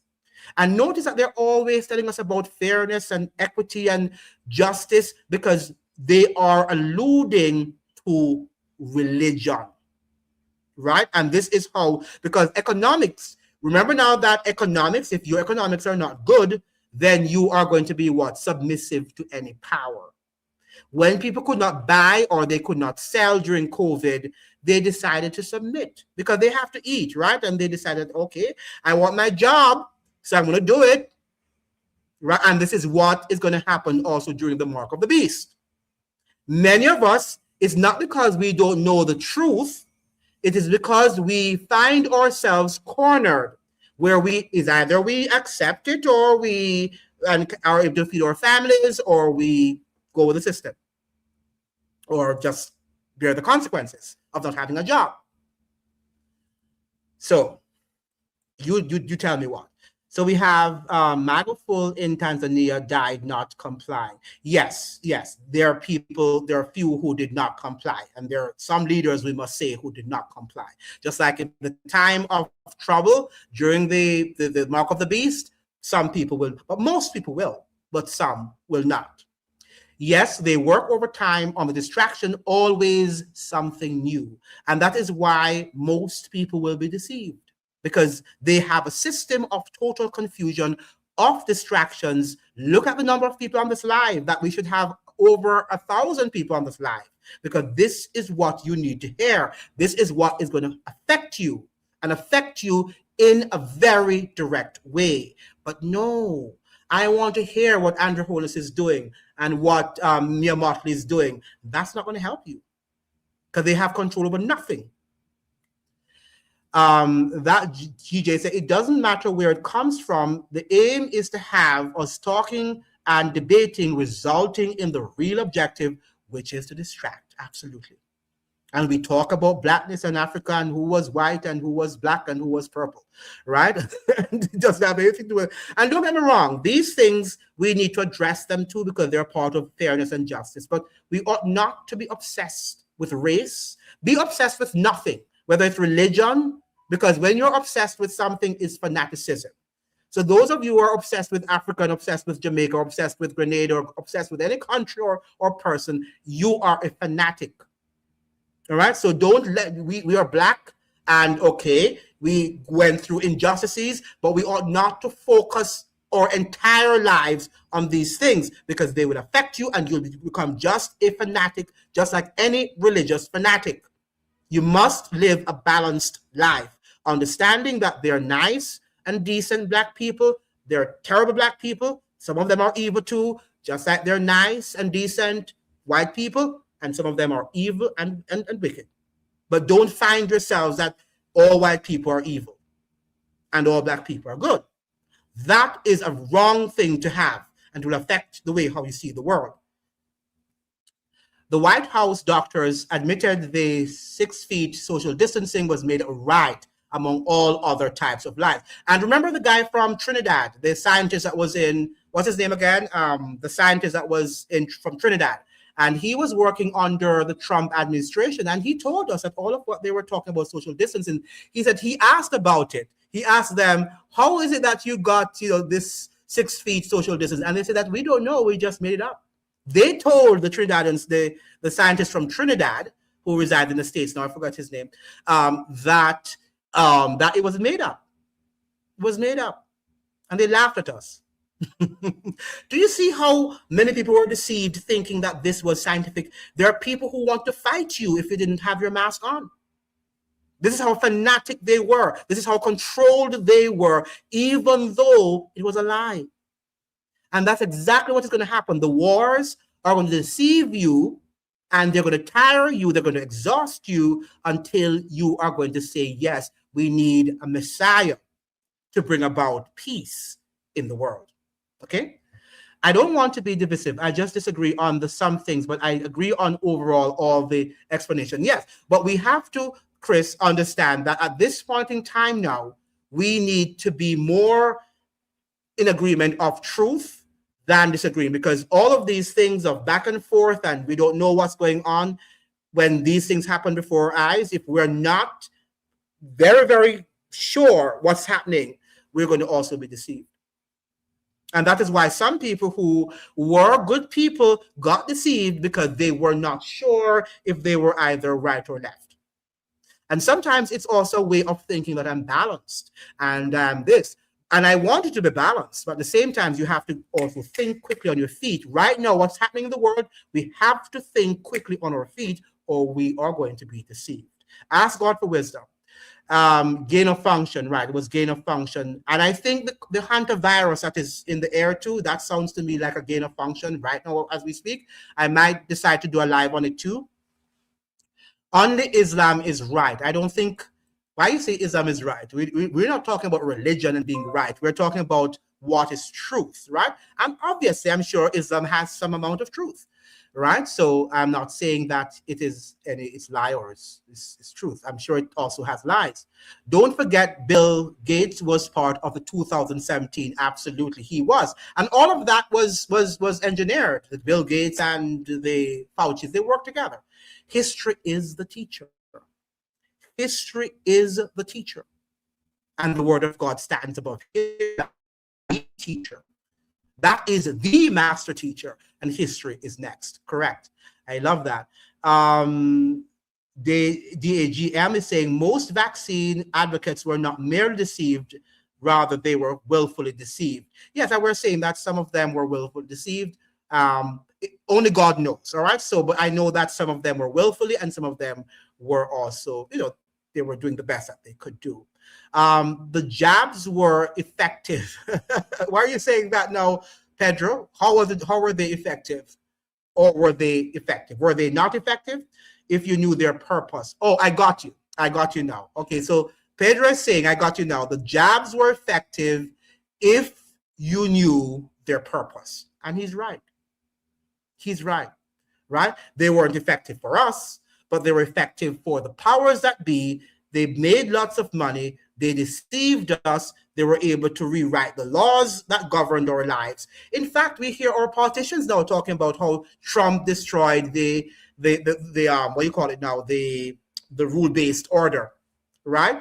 And the COVID destroyed the rule-based order, right? Even though it was Trump, it came out of Trump. He helped destroy it too from in his first administration. But Biden and Kamala Harris, they did upend this sort of rule-based order too, because we just started doing some crazy stuff. Free speech, all of that went out. Okay? So the only thing that matters is the unity of our pains, not our differences. We need to focus on connecting our united pains, not our differences as African descendants. Now, let me say something to you. When difficulties come our way, when trials come our way, when big agendas that we have to make individual decisions come our way, you're not going to think about the collective, right? You're not going to think about the collective. When you are saying, okay, will you accept or will you not? At that time, it's you and you alone, right? So we hope that we will stand on truth. But I must say, even within your own family, not all members will stand on truth. So don't put yourself in a group thing and think as we go forward, that we are going to deal with whatever we're dealing with. In fact, COVID actually destroyed many families. Do you know that? COVID, the whole laws around COVID destroyed a lot of families, husbands and wives, children. Some people aren't even talking. There are people today who are not even talking from the same family, same blood family. So talk about black and white. Look here, that's not going to happen, right? We're not going to be united because of a race and color of skin. It's not going to happen. Each individual is going to make his or her choice, whether for good or for bad. What we are here to do, and we must do now, which I am doing, is to warn so that you can be educated and you will make the right choice, right? But if we don't, then we stand on our own and we're not going to be collectively coming and say we're a black race and we're not going to do this. It's not going to happen. Is Klaus Schwab a Catholic? I don't know what he is. It's a possibility. I don't know. I don't know what religion he ascribes to. I know that he's Jewish, isn't he? I think he's a Jew, so he might be a papal Jew. Everything is manufactured and a satanic agenda is unfolding before our eyes. In fact, Klaus Schwab he came from Nazi Germany, right? I think he was there, if he was in the concentration camp. He was one of the people who were actually smuggled to the West. Everything is manufactured and a satanic agenda is unfolding before our eyes, right? Coming of the lawless one world government, one world religion. Remember now that the one world religion is what is going to form the one world government or system of global governance, because they can't unite us through politics or through economics. They tried it. They've tried it. Don't get me wrong. They've tried, uniting us under economics, under politics, but they can't. So the most effective way, the most effective tool to unite us is under religion, because they're going to talk about values and attitudes and morality and what is ethical. And you can't argue with them when they talk about, because that is what they did during COVID. You were going to kill your grandmother that is what got people, Maybe many people would not have taken the vaccines, but because when they said, no, you're going to kill your family member and you're going to do this and do that and give the virus to other people and they're going to die, people got very concerned. And they say, my God, I don't want to give it to my grandmother. I don't want her to die. Right? And then they say, well, I'm going to take the vaccines because, So that too, so our consciences, they're going to appeal to conscience, but they're going to appeal to it in the wrong way. And many of us are going to what? To submit. We're going to submit. Pedro is saying, in my memory, correct, he is an atheist, German, maybe a Nazi. Yes, I think that's what he is. But it's a possibility. Many of them are Catholics behind the scenes too. Because remember when it was actually, what's his name? The British Prime Minister. That was in there, British Tony, right? Was it Tony? Whatever, Tony. He was a Catholic. Well, he started out like as an Anglican, right? And then after after his reign in the premiership, we heard that he was Catholic. So these people, you can't know who they are. Robert Malone, too, the creator of the RNA technology used for the vaccine, its gene therapy, not a vaccine, and spoke against how the CDC was using it. Don't forget the pandemic treaty our government signed. Absolutely. I remember Robert Malone. Many people think that he was a part of the agenda. I don't know. I don't want to say that he was. Maybe he was, maybe he wasn't. Don't know, but there are lots of things said about him too. Robert Malone, even though he says that people should not have taken it, and he was seen to be on the side of what is right. The treaty will give them WHO full control, and the United Nations too. Let's not forget about the United Nations. Many people who have done research on the United Nations speak about the United Nations philosophy, and it's more religious than economic and political, right? If you read the United Nations Charter and their objective for the world, it has a lot of religious overtone. or undertone, whatever it is.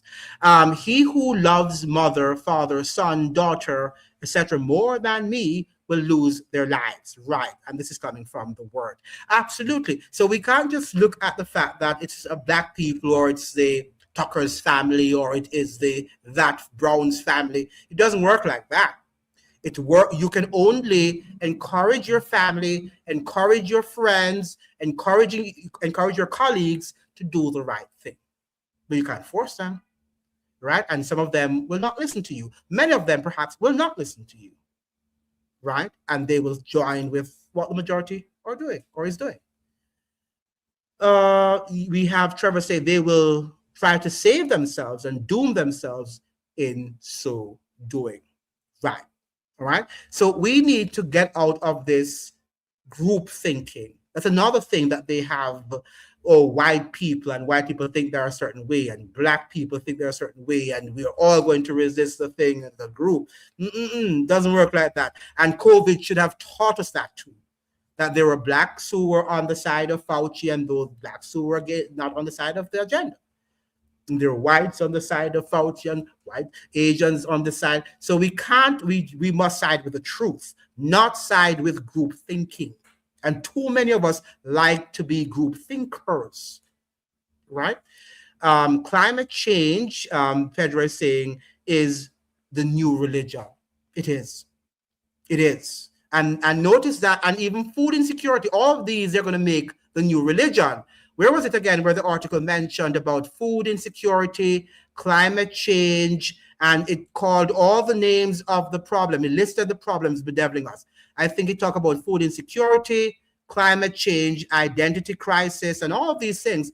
An identity crisis could mean racism. All of these things they are going to bring up. All of these things are going to bring up racism, and they are going to come with a solution.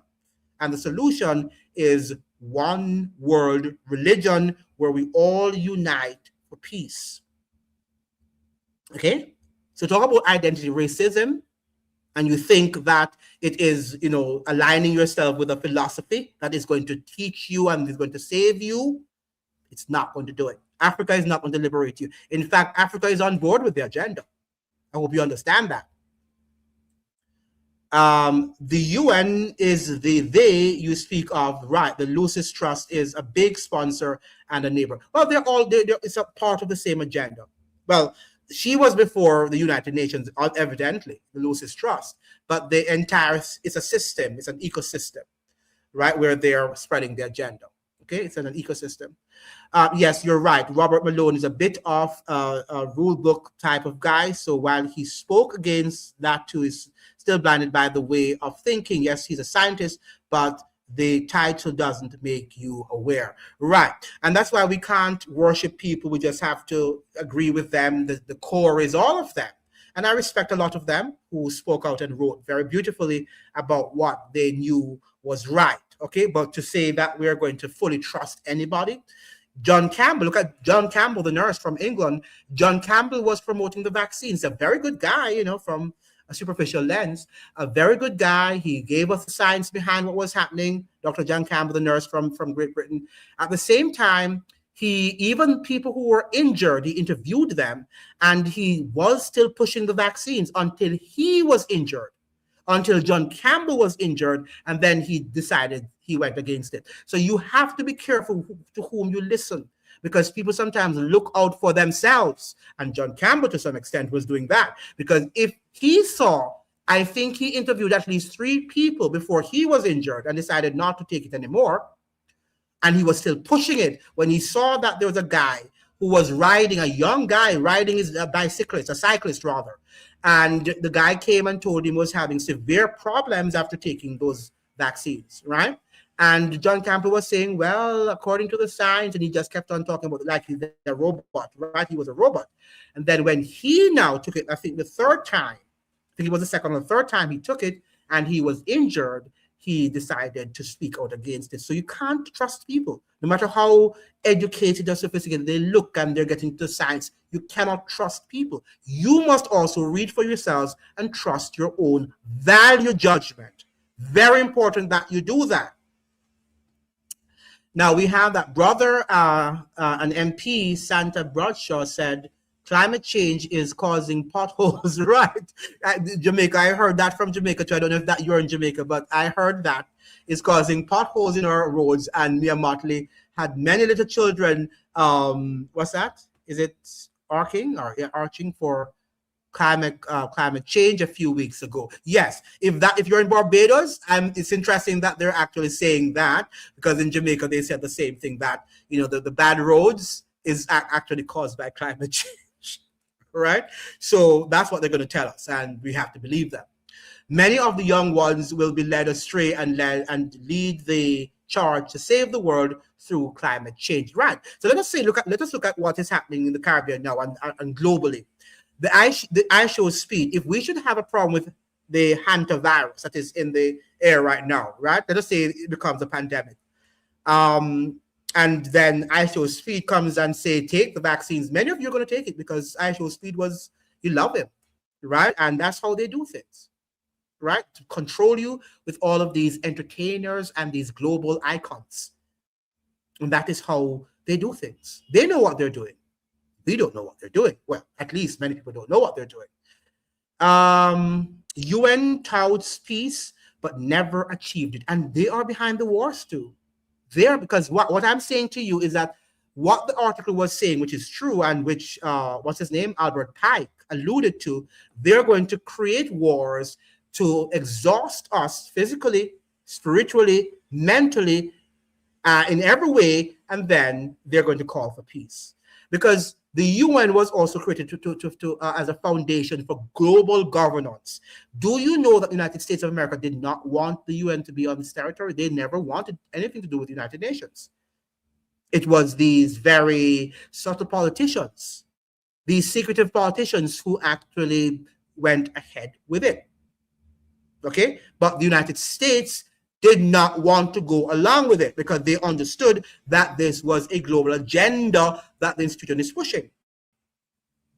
That is going to remove sovereignty under what is called a one world government, one world religion.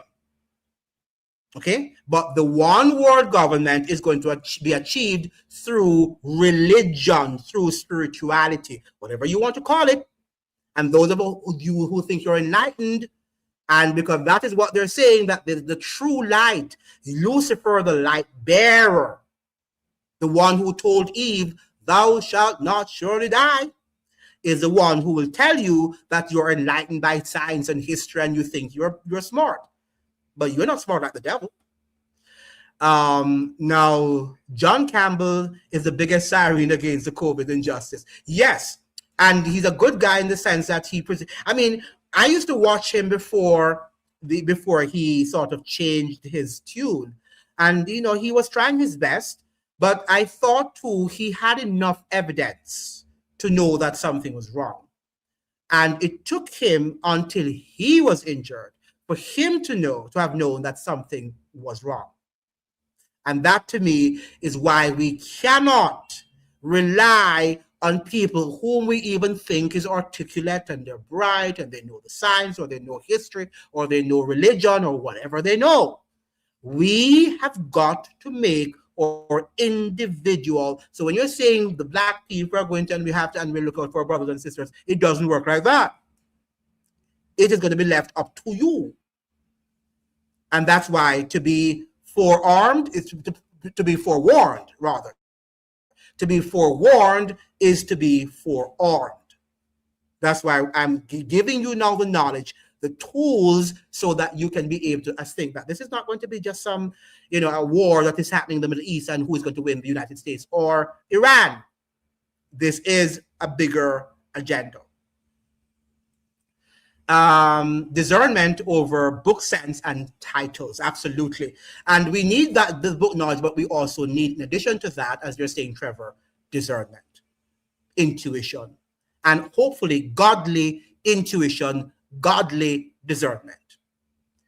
They don't call them influencers for nothing, right? You're correct. But you'd have thought that John Campbell, he was not in this as mature guy. He was not just there to influence anybody. He just wanted to Well, he would by nature influence someone because that's what he was doing, interpreting the data and stuff like that. But the fact of the matter is that it was sad to me when I saw that he saw so many people ill and he interviewed some of them, and yet still he was just carrying on and saying everything was okay. We have religion is the new word for cultist. Yes, yes. And there is an article also by The Intercept, which this is also, The Intercept is a secular paper. If I can find that article, I'm going to also read some of it to you, which was talking about the wars in the Middle East being crusades, right? Crusades. And that's something that we need to also look at. I don't know if I can find that article now, because it was written in the war on Iran and the Crusades, the war on Iran and the Crusades. Let me see if I can pull up that article. I did not download it here before I came on this live, The Intercept. But this is where we're going. This is what is happening in Iran is not just a war between the United States and Iran. This is going to have some very serious consequences for the world, right? Very serious consequences for the world. Now, this might be it. I don't know if it is it, but it says Trump's holy war abroad. Notice that they use the word holy war. Let me see if I can get this off my screen and share this with you so we can see that this is no joke, guys. This is something that we have to think about. And I think that our Caribbean citizens are sleeping. And one of the reasons why we're sleeping, we are giving too much attention, too much focus into petty things, petty matters. Let me share my screen with you and see if I can share this article with you on the screen. It's Trump's holy war. Let me see if I can come here and share it with you. Yeah, it's right here. Okay, so I am going to look at some of the things that this writer, and this writer is not suggesting here about the one world religion, right? So what he's just speaking, and this was written on April 3rd, 2026. So this is very recent. A month into the US-Israel conflict with Iran, President Donald Trump addressed the nation directly for the first time on Wednesday about why he dragged the country into an unprovoked illegal war. During his wide-ranging speech, Trump made numerous false claims, including repeatedly emphasizing the nuclear threat Iran posed. The reasons the Trump administration have given for the partnering with Israel in this war have been varying and at times include religious, may I repeat it?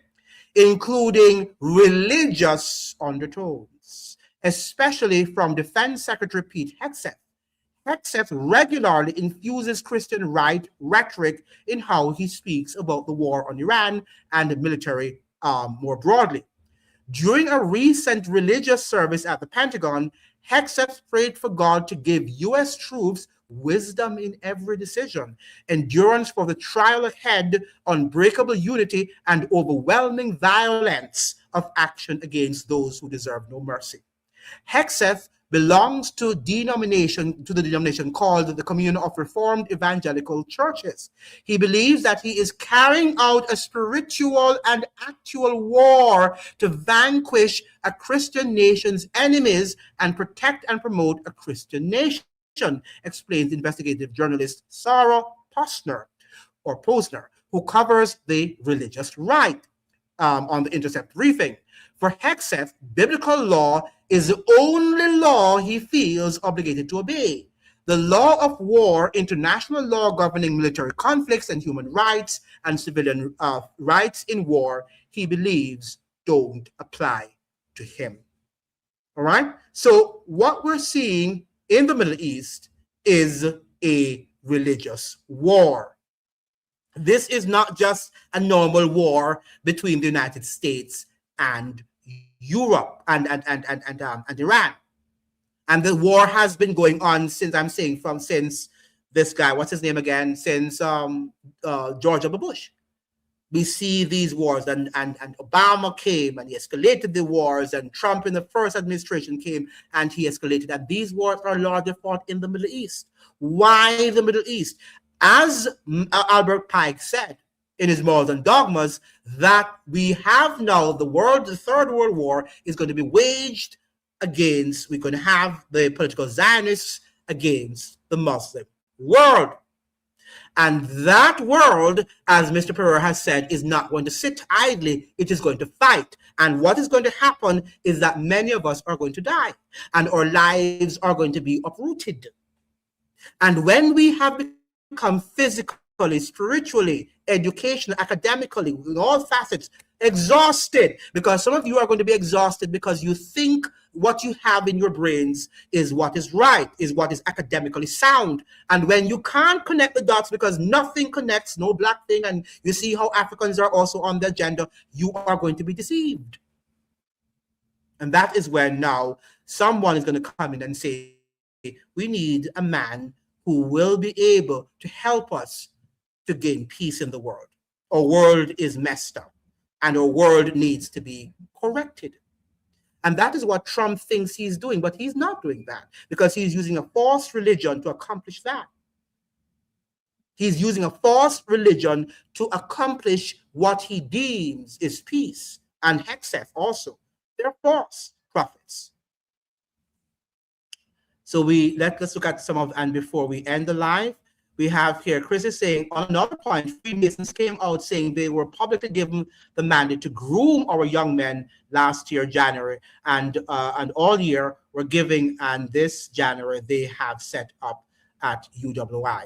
Yeah, well, that is what they are doing. And you see, one of the things that they do, they are philanthropic, right? So people think, and people who join their organization, they're quite successful. So this is the deception. People think that, okay, if I join this, I will. But the Bible says, what shall it profit a man if he what? Gains the whole world and lose his soul? What shall it gain him? What shall it offer him but deception? We have here that opinion, and then we have leaving for home. And then Chris is saying here, U.S. military leaders were telling troops that Trump was elected right by God to lead a holy war on Iran and bring about the end of the world. U.S. troops reported this to the authorities. Thank you very much, Chris. Yeah. Because this is a religious war, for those of you who don't know. And thanks to Trump, we must thank Trump for telling us that. And let me say something to you, though. I can go back articles if I had them on the screen to show you that George W. Bush, after 9/11, he said that he was launching a crusade against the Muslim world. He changed that tune because people criticized him, because the United States had not yet gone too far into that war, and they were still slightly a democratic state. And people were sort of offended by him saying the religious undertone was like, no, the United States should, their system of governance should be separate. Religion should be separate from politics, from government, right? So he sort of retracted. He retracted that statement of crusade, okay? But as they went further into the wars, Trump has resurrected that religiosity, that religious agenda. He has made it more public, much more overt, even though it was what they were doing behind the scenes, but he has now publicized it. And we're seeing, as I'm saying, from a grand Freemason, that was the agenda, to destroy the world. Because for the world to be able to change, they're saying it has to be completely destroyed. Economically, physically, right? It has to be destroyed. And they're destroying it, right? And then they think the build back better that the World Economic Forum is suggesting, they're thinking that is what they want to do, to rebuild the world having destroyed it. And then they are going to proffer the solution for its rebuilding. That's why you see in Jamaica the Narrow Bill rather, and other bills that you're seeing being passed in Congress and parliaments of the world, because they're preparing you for that agenda. But what are they rebuilding? In Jamaica, the roads are filled with potholes, right? And they're not rebuilding anything. But these are laws to control you. To control you. So that is true, Mr. Chris. And we have Trevor saying tourism made us whores, and we learned how to be better whores through all of the media, social media, etc. We want to be developed and have become more backward and arrogant than anything else. And he's right. Right? We are backward. Intellectually, we're backward too. Intellectually, we're backward. Because let me say something to you. As much as we talk about America, if somebody was presenting something as clearly as I'm doing right now, many of them would be online. But you don't want to be online because you're in another world. What a time to be alive. It's a very, very sobering times to be alive.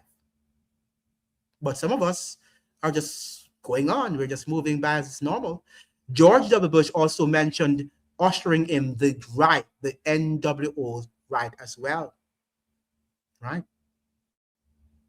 So we think Trump is the worst, and Trump is a this, and Trump is re-engineering. It was George W. Bush, for the most part, who started to destroy what they call the rules-based order. But we have forgotten. Just like we've forgotten about the pandemic and what happened, we have forgotten. Do you know that when Trump's name came up for the presidency in the third term, and they were acting as if George W. Bush was a saint? And here we have this evil guy coming up, which was Donald Trump in the second administration during his campaign. And I'm not saying that Donald Trump is not evil, because he is. But the fact of the matter is that he's not different from George W. Bush. Just that he has more now. The laws are on his side that they passed from 2001 to now, that he was more able to use those laws. Those terrorism laws, he was able to use them against the populace and the world. Okay, but those laws were on the books.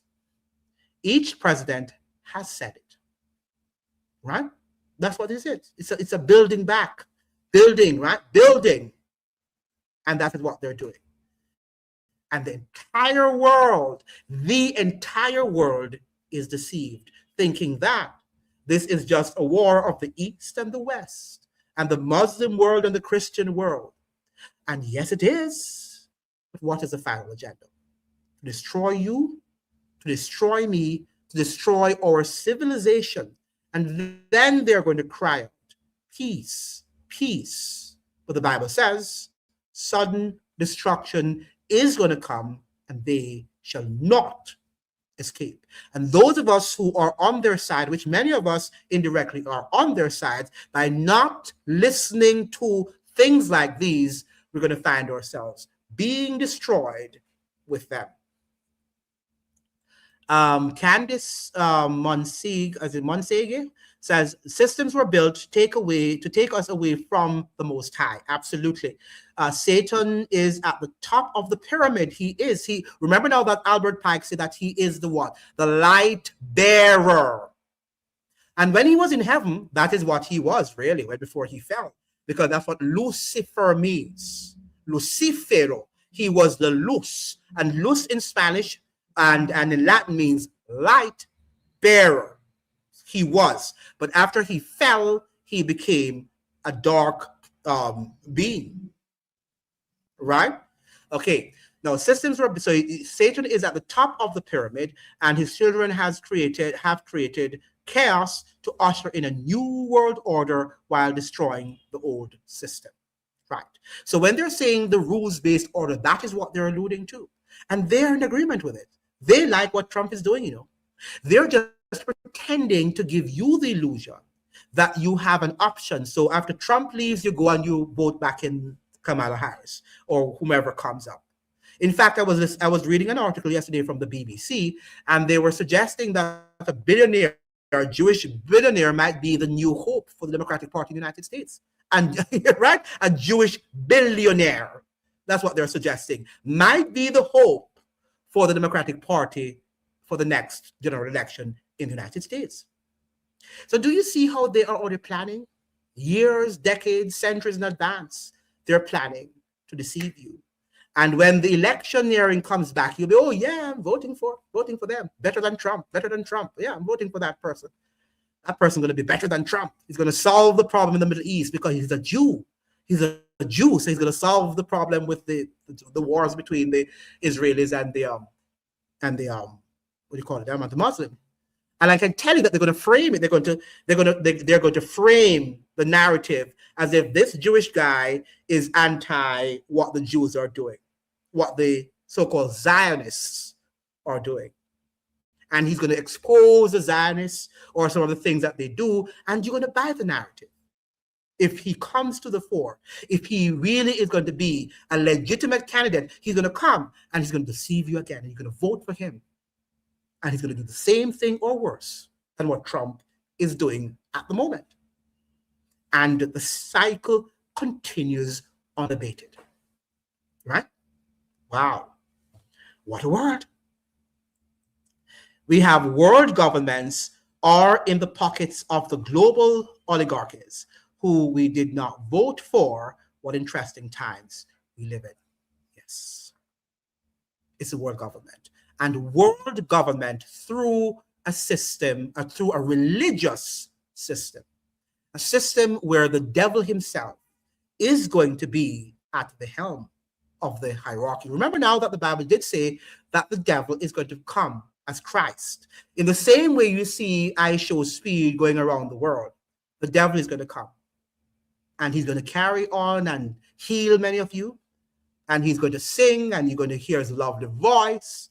And many of you are going to think Christ is here. Christ is here. And you're going to have all these religious music, holy, and you're going to sing, and you're going to have your hands up in the air, right? And you're going to be filled with the Holy Spirit. And you don't know that you are going to be deceived. Because he is the master deceiver. The enemy, Lucifer, is the master deceiver. But organizations like the Illuminati, like the Freemasons, and all of these dark spirited organizations, these secret organizations, right? You're going to believe. Because if Albert Pike could have stated explicitly how these major global wars, they would have launched 3 major global wars, and say what you want to say, all the criticism against Albert Pike, and it's a conspiracy theory, but it is happening. What we can say, it is happening. It might not be happening specifically as he said. He doesn't see the minutiae and the little fine details of how these things are developing. But the groundwork, he did say that this was what is going to happen. And we are seeing right now in the Middle East, big wars since 2001, particularly against the Muslim world, right? And the political Zionists, they are launching that war. We are deceived. We're siding with one side. And the global agenda is in full swing, and we're deceived. And we prefer to go and listen to gossips and what is happening, and nothing is in the brain in terms of what lies ahead. Now, we have Trevor saying, we are living in the end of times. It is the end of times. And it's so sobering and exciting to see. People don't understand that Satan blesses people. He does. And the Jews, let's go back to the Jews. Christ warned them. He said that the temple was going to be destroyed. He told them that. The year was even given in Daniel. From the time of Daniel, the Jews were warned that their temple was going to be destroyed by the Romans. And they did not believe what Christ said. Do you know that no Christian died during the fall of the Jewish temple? Because they heeded the word of God and they left. They left. They ran away. And the Jews stood there because they had their temple there. Some of you have, the White House, and you're seeing these nice buildings, and you think that these are symbols of they're going to be always there. You think that they will always be there because of the power that they represent. And then you are going to realize that one of these days, things are going to happen, that these things are just going to go right down. Just like you saw the Twin Towers. These were buildings that they said could not have been destroyed by any fire. That's what the builder said. They were fireproof buildings. Do you know that? But were they? Did they withstand the fires of 9/11? That is what you have to ask yourselves. So when you're seeing these things, and only when these things happen that you begin to now get your senses, but it might be too late. Then we have, in him blessing them with the tools to self-destruct, they will gladly accept. Remember, he tempted our Messiah as well. Absolutely. He told God, the God who actually created him, that he should bow down and worship him. Lucifer did that. And he did it in a very conniving way. He first came with his food. Oh, you fasted. You need something to eat. Yeah, you fasted for 40 days and 40 nights. Come on, man, get something to eat. But did God instruct him to eat at that time? No. So had he listened to Lucifer, to the devil, Christ would have been deceived. So he deceives us through our appetite, physically, through our minds, mentally, and through religion, spiritually. And many of us are deceived. We don't want to hear these things. One world religion. He's religious. He's too small-minded. He's religious. He doesn't know what he's talking about. He doesn't understand science. He doesn't understand. He hasn't been to Harvard University, has he? He hasn't been to Oxford University, has he? But the Jews, the scribes and the Pharisees, were the learned men of the time. They were lawyers and doctors and professors of the religion, and they were deceived.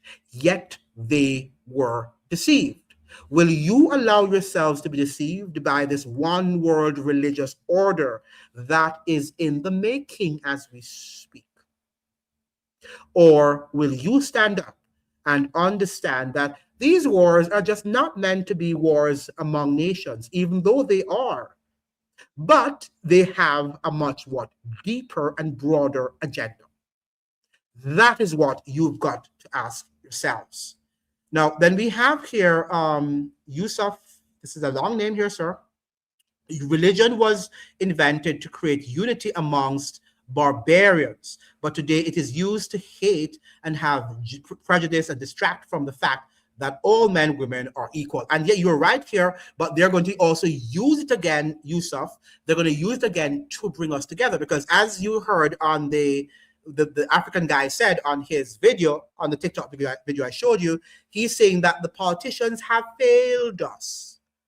The economic policies from the World Economic Forum and from the World Bank and from the IMF, they have failed us. So the World Economic Forum is calling for a religious economic system whereby they will correct the political and economic mistakes or things that they just couldn't get right. Politics and economics couldn't get right. That's what the World Economic Forum is suggesting. Right? This is what they're suggesting. And people are saying that it's distraction. What I'm doing here is distraction. Right? Or is it? I'm distracting you from what? From iSpeecho? Okay, or UFO? And the number of people that I see watching just nonsense. The Jews, the Zionists are controlling us. All right? This is an agenda. This is an agenda. And I hope I could find something that that I wanted to show you also. I don't want to bore you to death this afternoon, but we need to get our acts together. Let me get this guy here, John Maxwell. John Maxwell and the Vatican's agenda for the US. For the US. Because a lot is happening and I can't share everything with you. In fact, there are times after the live I say, oh my God, I didn't show them this thing because I can't share everything with you. Let's see if I could. I'm not seeing John Maxwell right now. So I might save that clip, some of those clippings for another live that I will do with you. But we're seeing some very incredible things happening in our world now. And it's now time for us to wake up, ladies and gentlemen. I don't think we are fully awoken. I think that we're still playing games, and I'm not sure why. I am still here flabbergasted as to why we continue to play games, especially with what God has allowed. He has showed us during the pandemic. We're still not seeing. We're still not able to connect the dots. We're still thinking that somebody's going to come and save us. Africa is going to be our land of freedom or whatever, wherever you think it is. What I'm saying is not going to happen.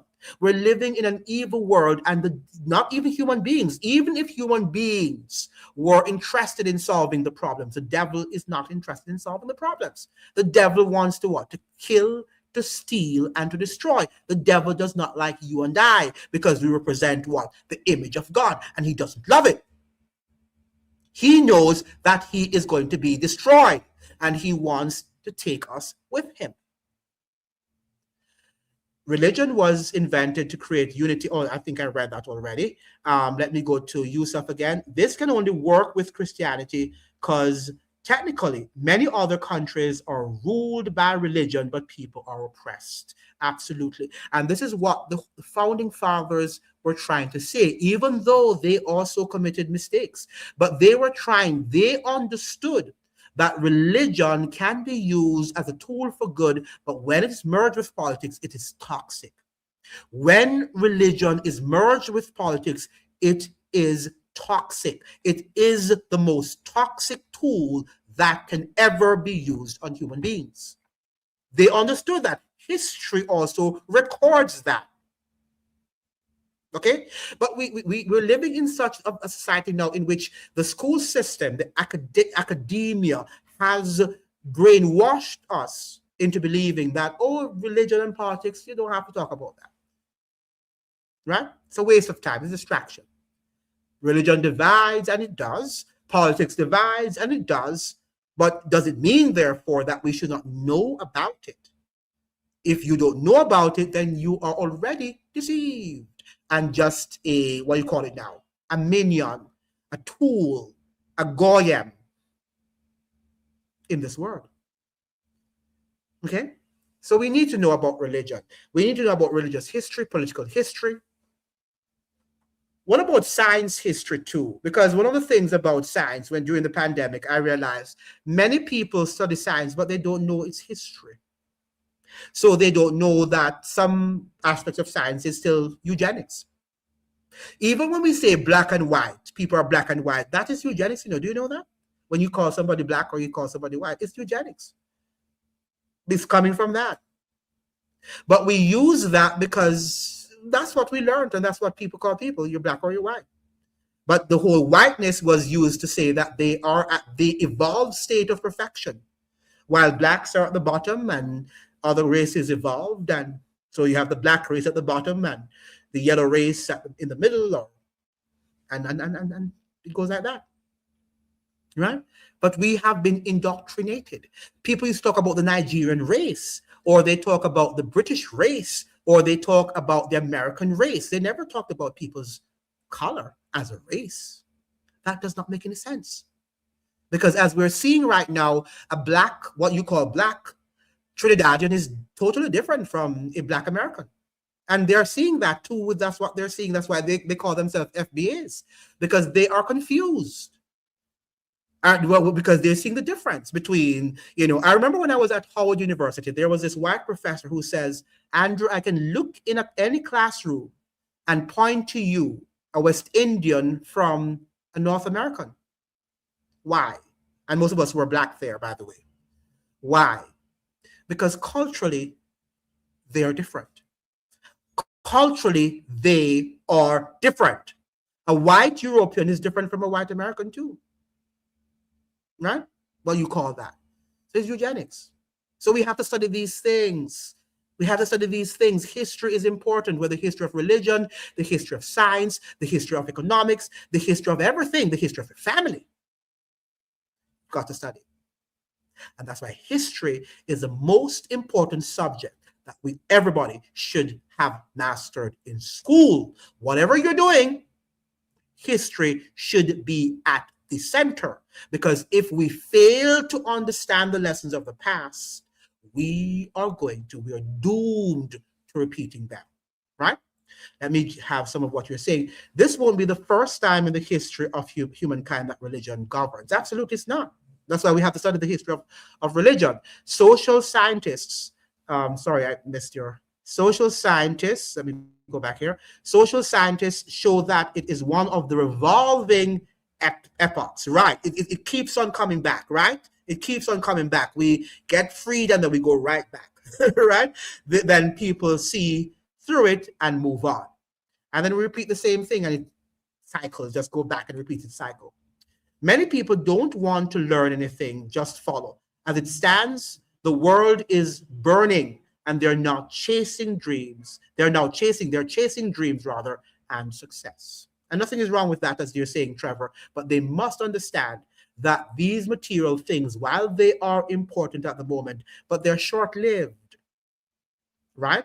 They're not eternal. They come and they go, and you can leave them. As we saw what happened during the pandemic, people were just dropping at the spur of the moment, and they died, right? So we have Trevor saying people are from nations, but the identities through nationality have tricked many, right? They're from nations. It's nations that define us and our culture, not the skin color that defines us, right? Not it. We have here, I believe there is no such thing as black human being, right? We are brown. We're different shades of brown. That's what we are. Dark brown to very light brown. No human being is white or black. The white man used that word as black is always as right, associated with negative example of black magic and black cat. Absolutely. That's what they did. And even in the Bible, they were interpreting it and saying blackness is a sign of evil, and they were evil, and all of that were supposed to die and to be their servants, right? So no amount of calling ourselves black is going to empower us, right? Because it doesn't mean anything.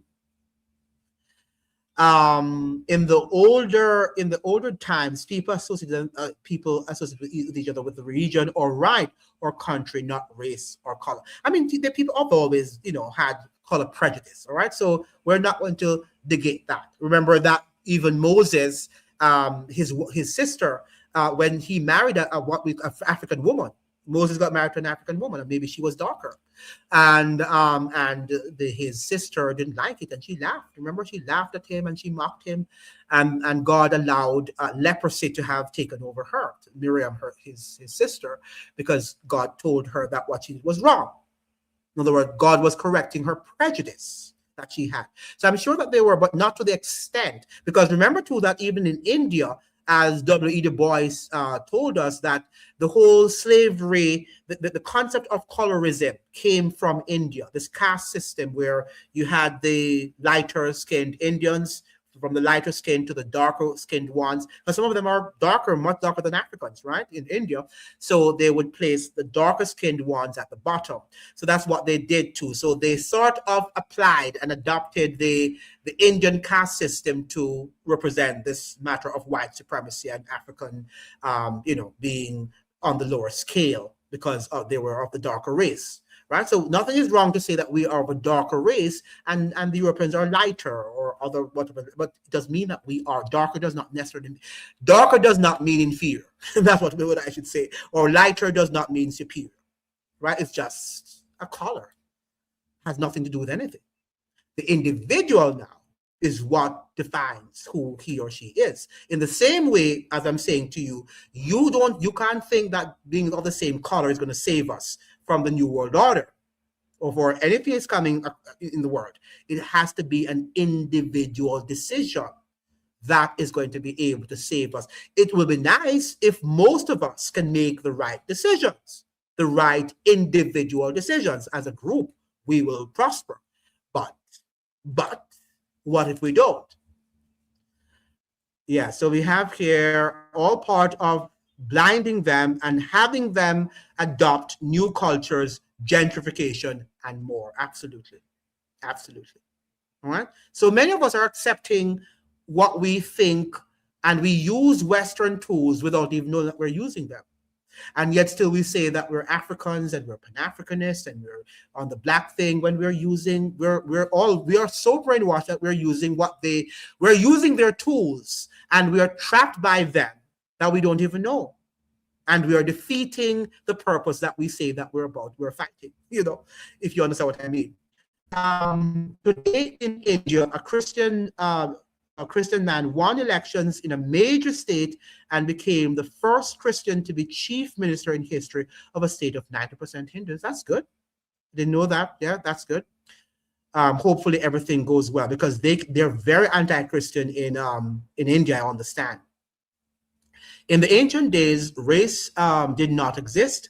There were tribes and tongues, right? The tribes and the tongues, right? Different languages. Between 1752 and 1850, John F. Blumenbach, a German anthropologist, classified the world on the basis of skin color. And you're right. Right? And that is eugenics. That is the start of eugenics, because we know that even in Nazi Germany, the Italians were fight against. Do you know that? Because the Italians are known to be, the influence of the Moors on the Southern Europeans, right? While he's saying many of the people of the Nordic race were the real pure whites, right? So this thing of being white and it's nonsense. It's nonsense. Right? And it's nonsense. And that is not going to help us to fight the New World Order. Being black or being white or being purple or orange is not going to help us to fight what is ahead of us. What is going to help us to fight against this war, the spiritual warfare in which we are engaged, is truth and knowledge. Right? That is what is going to be able to be the sword against what is happening in the world, not being black or being white or being purple or being gray. And that is what we have to understand. And the education system has too long brainwashed many of us. And I see us coming online, and you don't want to be educated because you think that some crazy professor, which I used to work with a lot of these crazy professors. Some of them are empty. They're just telling you and fooling you. They don't even know if their head from their tail. Right? Worked with many of them. Don't know their head from their tail, and many of them are depressed, by the way. But they're just teaching you and doing what they are commissioned to do. But if you speak to them in their offices, you'll see that they're empty, crazy, right? So we have to now begin to rethink our position. And make sure you're sharing, you're liking the video, you're sharing it, because it's your responsibility. It's my responsibility to talk and to share my knowledge. Your responsibility to like it and to share with as many people. Let's not be selfish too, because the fewer people who are engaged and who are knowledgeable of what I'm talking about, the more darkness our world is going to be in. Because the algorithm isn't going to share it. You have to share it. Okay, so let's be mindful of that. There has to be repatriations to create racial equity. If not for sports or athletics, the divide caused by systemic oppression would be more visible. Yeah. The thing about it, there's not going to be neither reparations or, are you saying reparations or repatriations? But the fact of the matter is that we're not going to have either. They're not going to be justice. We're not going to get justice at all in this world. If you're waiting for justice, you have to create your own justice, by the way. And justice means truth and abiding by truth and using truth as a tool to fight for justice. Yes, but to say that we are going to get it, because you know what happened? Many people don't want to align themselves to truth, so they won't receive any justice. Right? How about that? that many of us, even as Black people, what we call Black people, don't want to know the truth. So therefore, we won't get any justice at all. We are more interested in entertainment. And that is what is holding us back at the moment. Entertainment. Because our people were made and they have commodified us. They have commodified us as the entertainers of the world. Yeah. Jamaicans, African Americans, they are the two most usable tools of entertainment in the world. Yeah. So, how are we going to fight this battle? I guess we have to arm ourselves with truth, make sure that we know in whom we believe, and stand for principles. Reservation in educational institutions can be an idea. It will help reduce crime and help enlighten generations. Yeah, but again, if they are constantly told about just oppressors and what you call it now, and victims, oppressors and victims, that's not enlightening them. Right? That's not enlightening them. And one of the reasons why you see many people don't want to hear is because they think they know when they don't know, because the education system has told them that they know. And if you're not talking about Africa, if I'm not talking about Africa on this channel, they're not coming and say Africa is going to win. That is what they want to hear.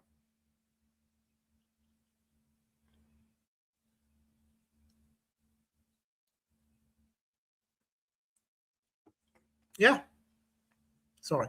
That is what they want to hear. They want to hear that Africa is winning and Black people are going to be victorious as a group. And I guess they're going to conquer white people. And that is an illusion. The world is not made up that way. And unfortunately, I must say, we went through a history of slavery. The Jews were, and we can end on this one. The Jews were also expecting that from Christ. They were persecuted. They were treated so badly by all of these empires, by the Babylonian Empire, by the Medes and the Persians. And by the way, the Medes and the Persians are what? The Persians are the Iranians, right? They were mistreated badly by the Greeks, right? And the Romans. So when Christ came to the world, they were like, no, we can't think about you're having a kingdom that is to come. We want the kingdom on earth right here. We want you to avenge us of our neighbor or our enemies. And Christ was like, my kingdom is not of this world. And that is why the Jews became an enemy of their own Savior, their own Messiah, because they were anticipating that he was going to come and deliver them in the same way that Black African, people of African descent in here, they're hoping that some Messiah is coming to save them from the decadence in which they find themselves. And they're hoping. And when you don't say that this is going to happen, then they say, no, well, I'm not going to go back to his program. He's a CIA operative. He's a CIA agent, because he's not saying that, we're going to be saved. Right? We're going to save some Black people, some Black messiahs coming up. So Dr. Martin Luther King, Marcus Garvey is going to resurface. And Marcus Garvey came and he could not even help us. Right? Because we don't want to help ourselves. Marcus Garvey came and was the greatest Black mobilizer. Right? Was the greatest Black mobilizer. And he couldn't get our attention. Something is wrong with Black people. We have been brainwashed.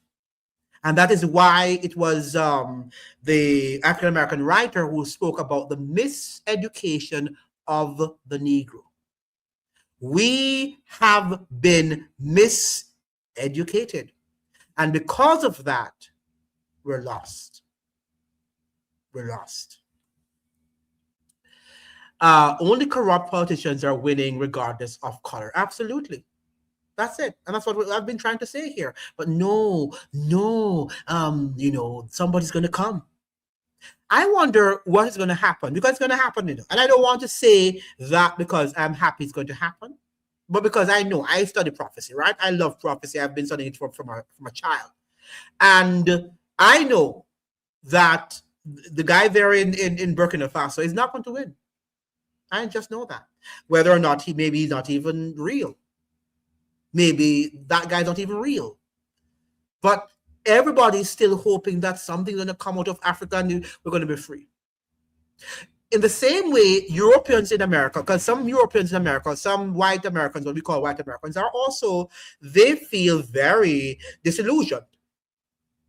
But Europeans are going to come and free them too. Right? The founding fathers are not going to come back and give them back the America that they thought that they've lost. Reagan is not going to come back and give them back the economy that they are, or Bill Clinton, that they think that they had. It's not going to happen. It's not going to happen. Right? And many of us are just sitting down there thinking that it's going to happen. A revolution is coming. A slave civil war. A civil war is coming and it's going to just liberate us. And we're going to say, yeah, and sing freedom. Oh, Lord. African Americans and Jamaicans won't want to hear, but they are used absolutely as the pinnacle of foolishness being dished out to dark people. Then they tell them Africans are better. Enter voodoo. Absolutely. Right? Because when you think about, they are tremendously talented people. African Americans at the top, Jamaicans, when it comes on to entertainment, extremely talented. I mean, when you look at the Jamaican and the way how he, anything he can just sing about, sometimes a girl walking by the street and is able to sing. Ernest Smith was the one who was saying when there was a song he said that he had sung, and it was just by his going to a funeral service and he had seen somebody on the streets and he was sharing the experience, what he had seen with one of his friends. And the friend says, that's the music. Go and write the lyrics to the thing and sing it. And he did, and it became a hit, right? Just by driving down the streets and seeing something. And Jamaicans are very good at that, the storytelling sort of thing. And they just put it into some lyrics and people dance and they like it. African Americans are tremendously gifted too. Tremendously gifted. And they use us as a means of entertaining the world while dumbing down the population. And that is why Dr. Umar Johnson, whom I don't always agree with, but he said something very valuable, that African Americans, the hip hop singers, do owe Black people reparations. And I think that's all people do, because we have destroyed complete entire generations of people because of the nonsense that they're singing. That white people, the so-called white people. And many of you who are African-centered and minded, you dress the same way. Right? You have this hip hop sort of, thinking that it's Black culture. Hip hop has nothing to do with Black culture and dancehall, by the way. Right? They're just using people of African descent and they attach a name to it and say this represents you. Okay? The same thing with I Show Speed and his shenanigans. Nothing to do with Black culture. We have excellent discussion, Andrew.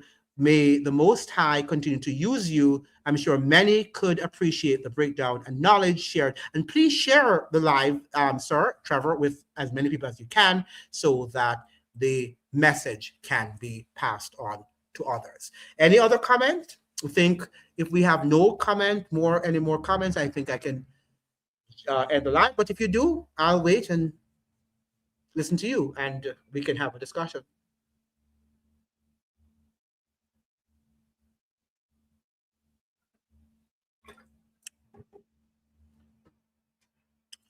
Any other comment?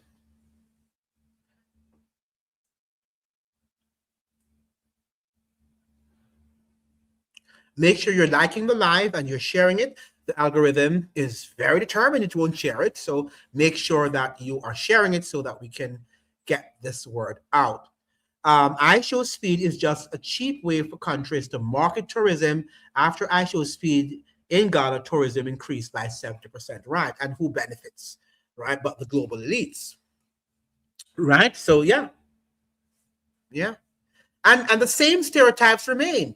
People are saying that, oh, and he has done much to, to change the stereotypes, to undo the stereotypes that Americans have of Africa and all of that stuff.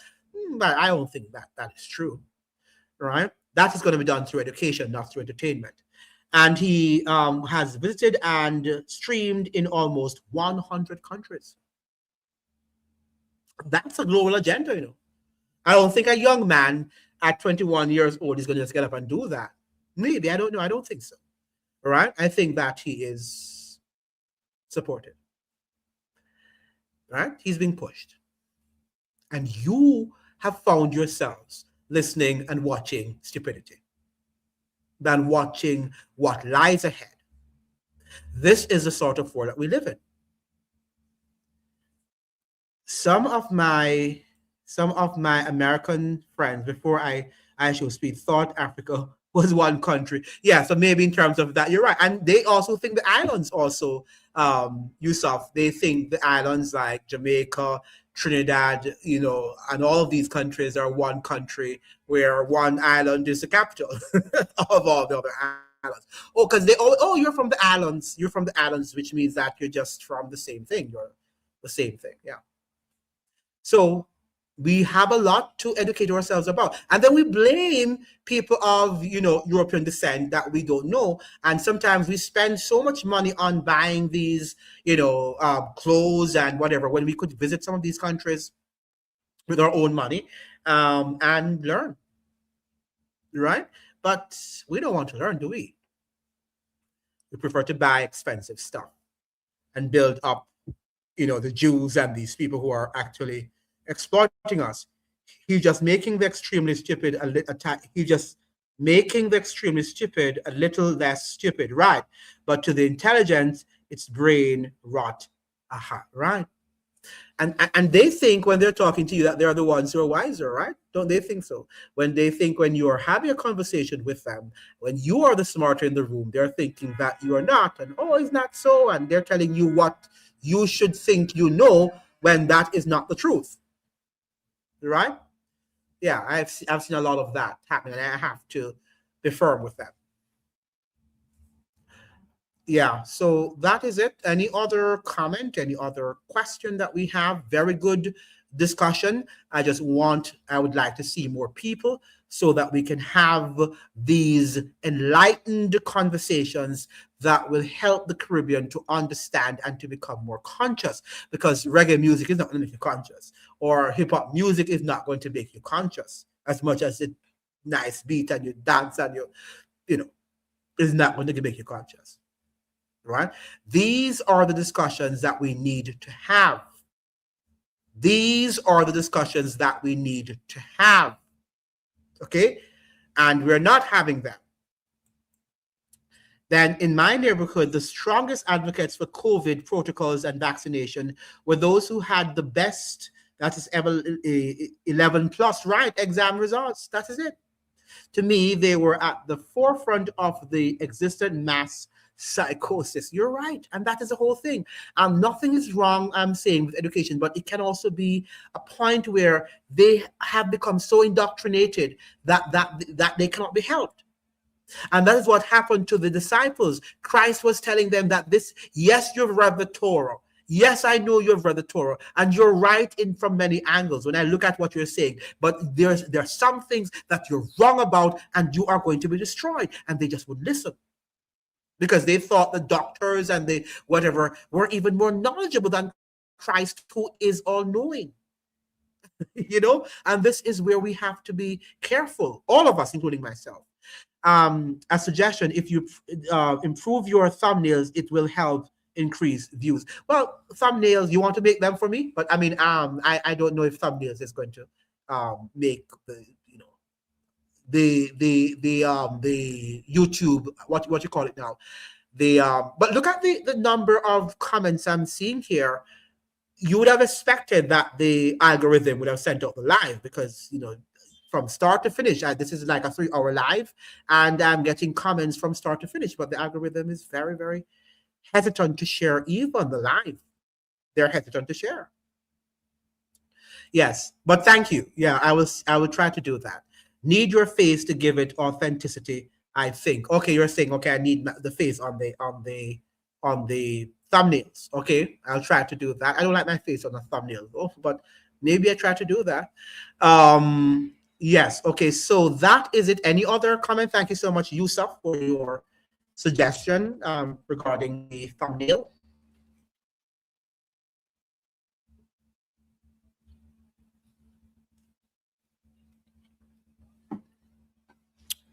Wow, it's hot in terms of, yeah. Any other comment, question? All right, so if we have no further comment, question, we can end the live.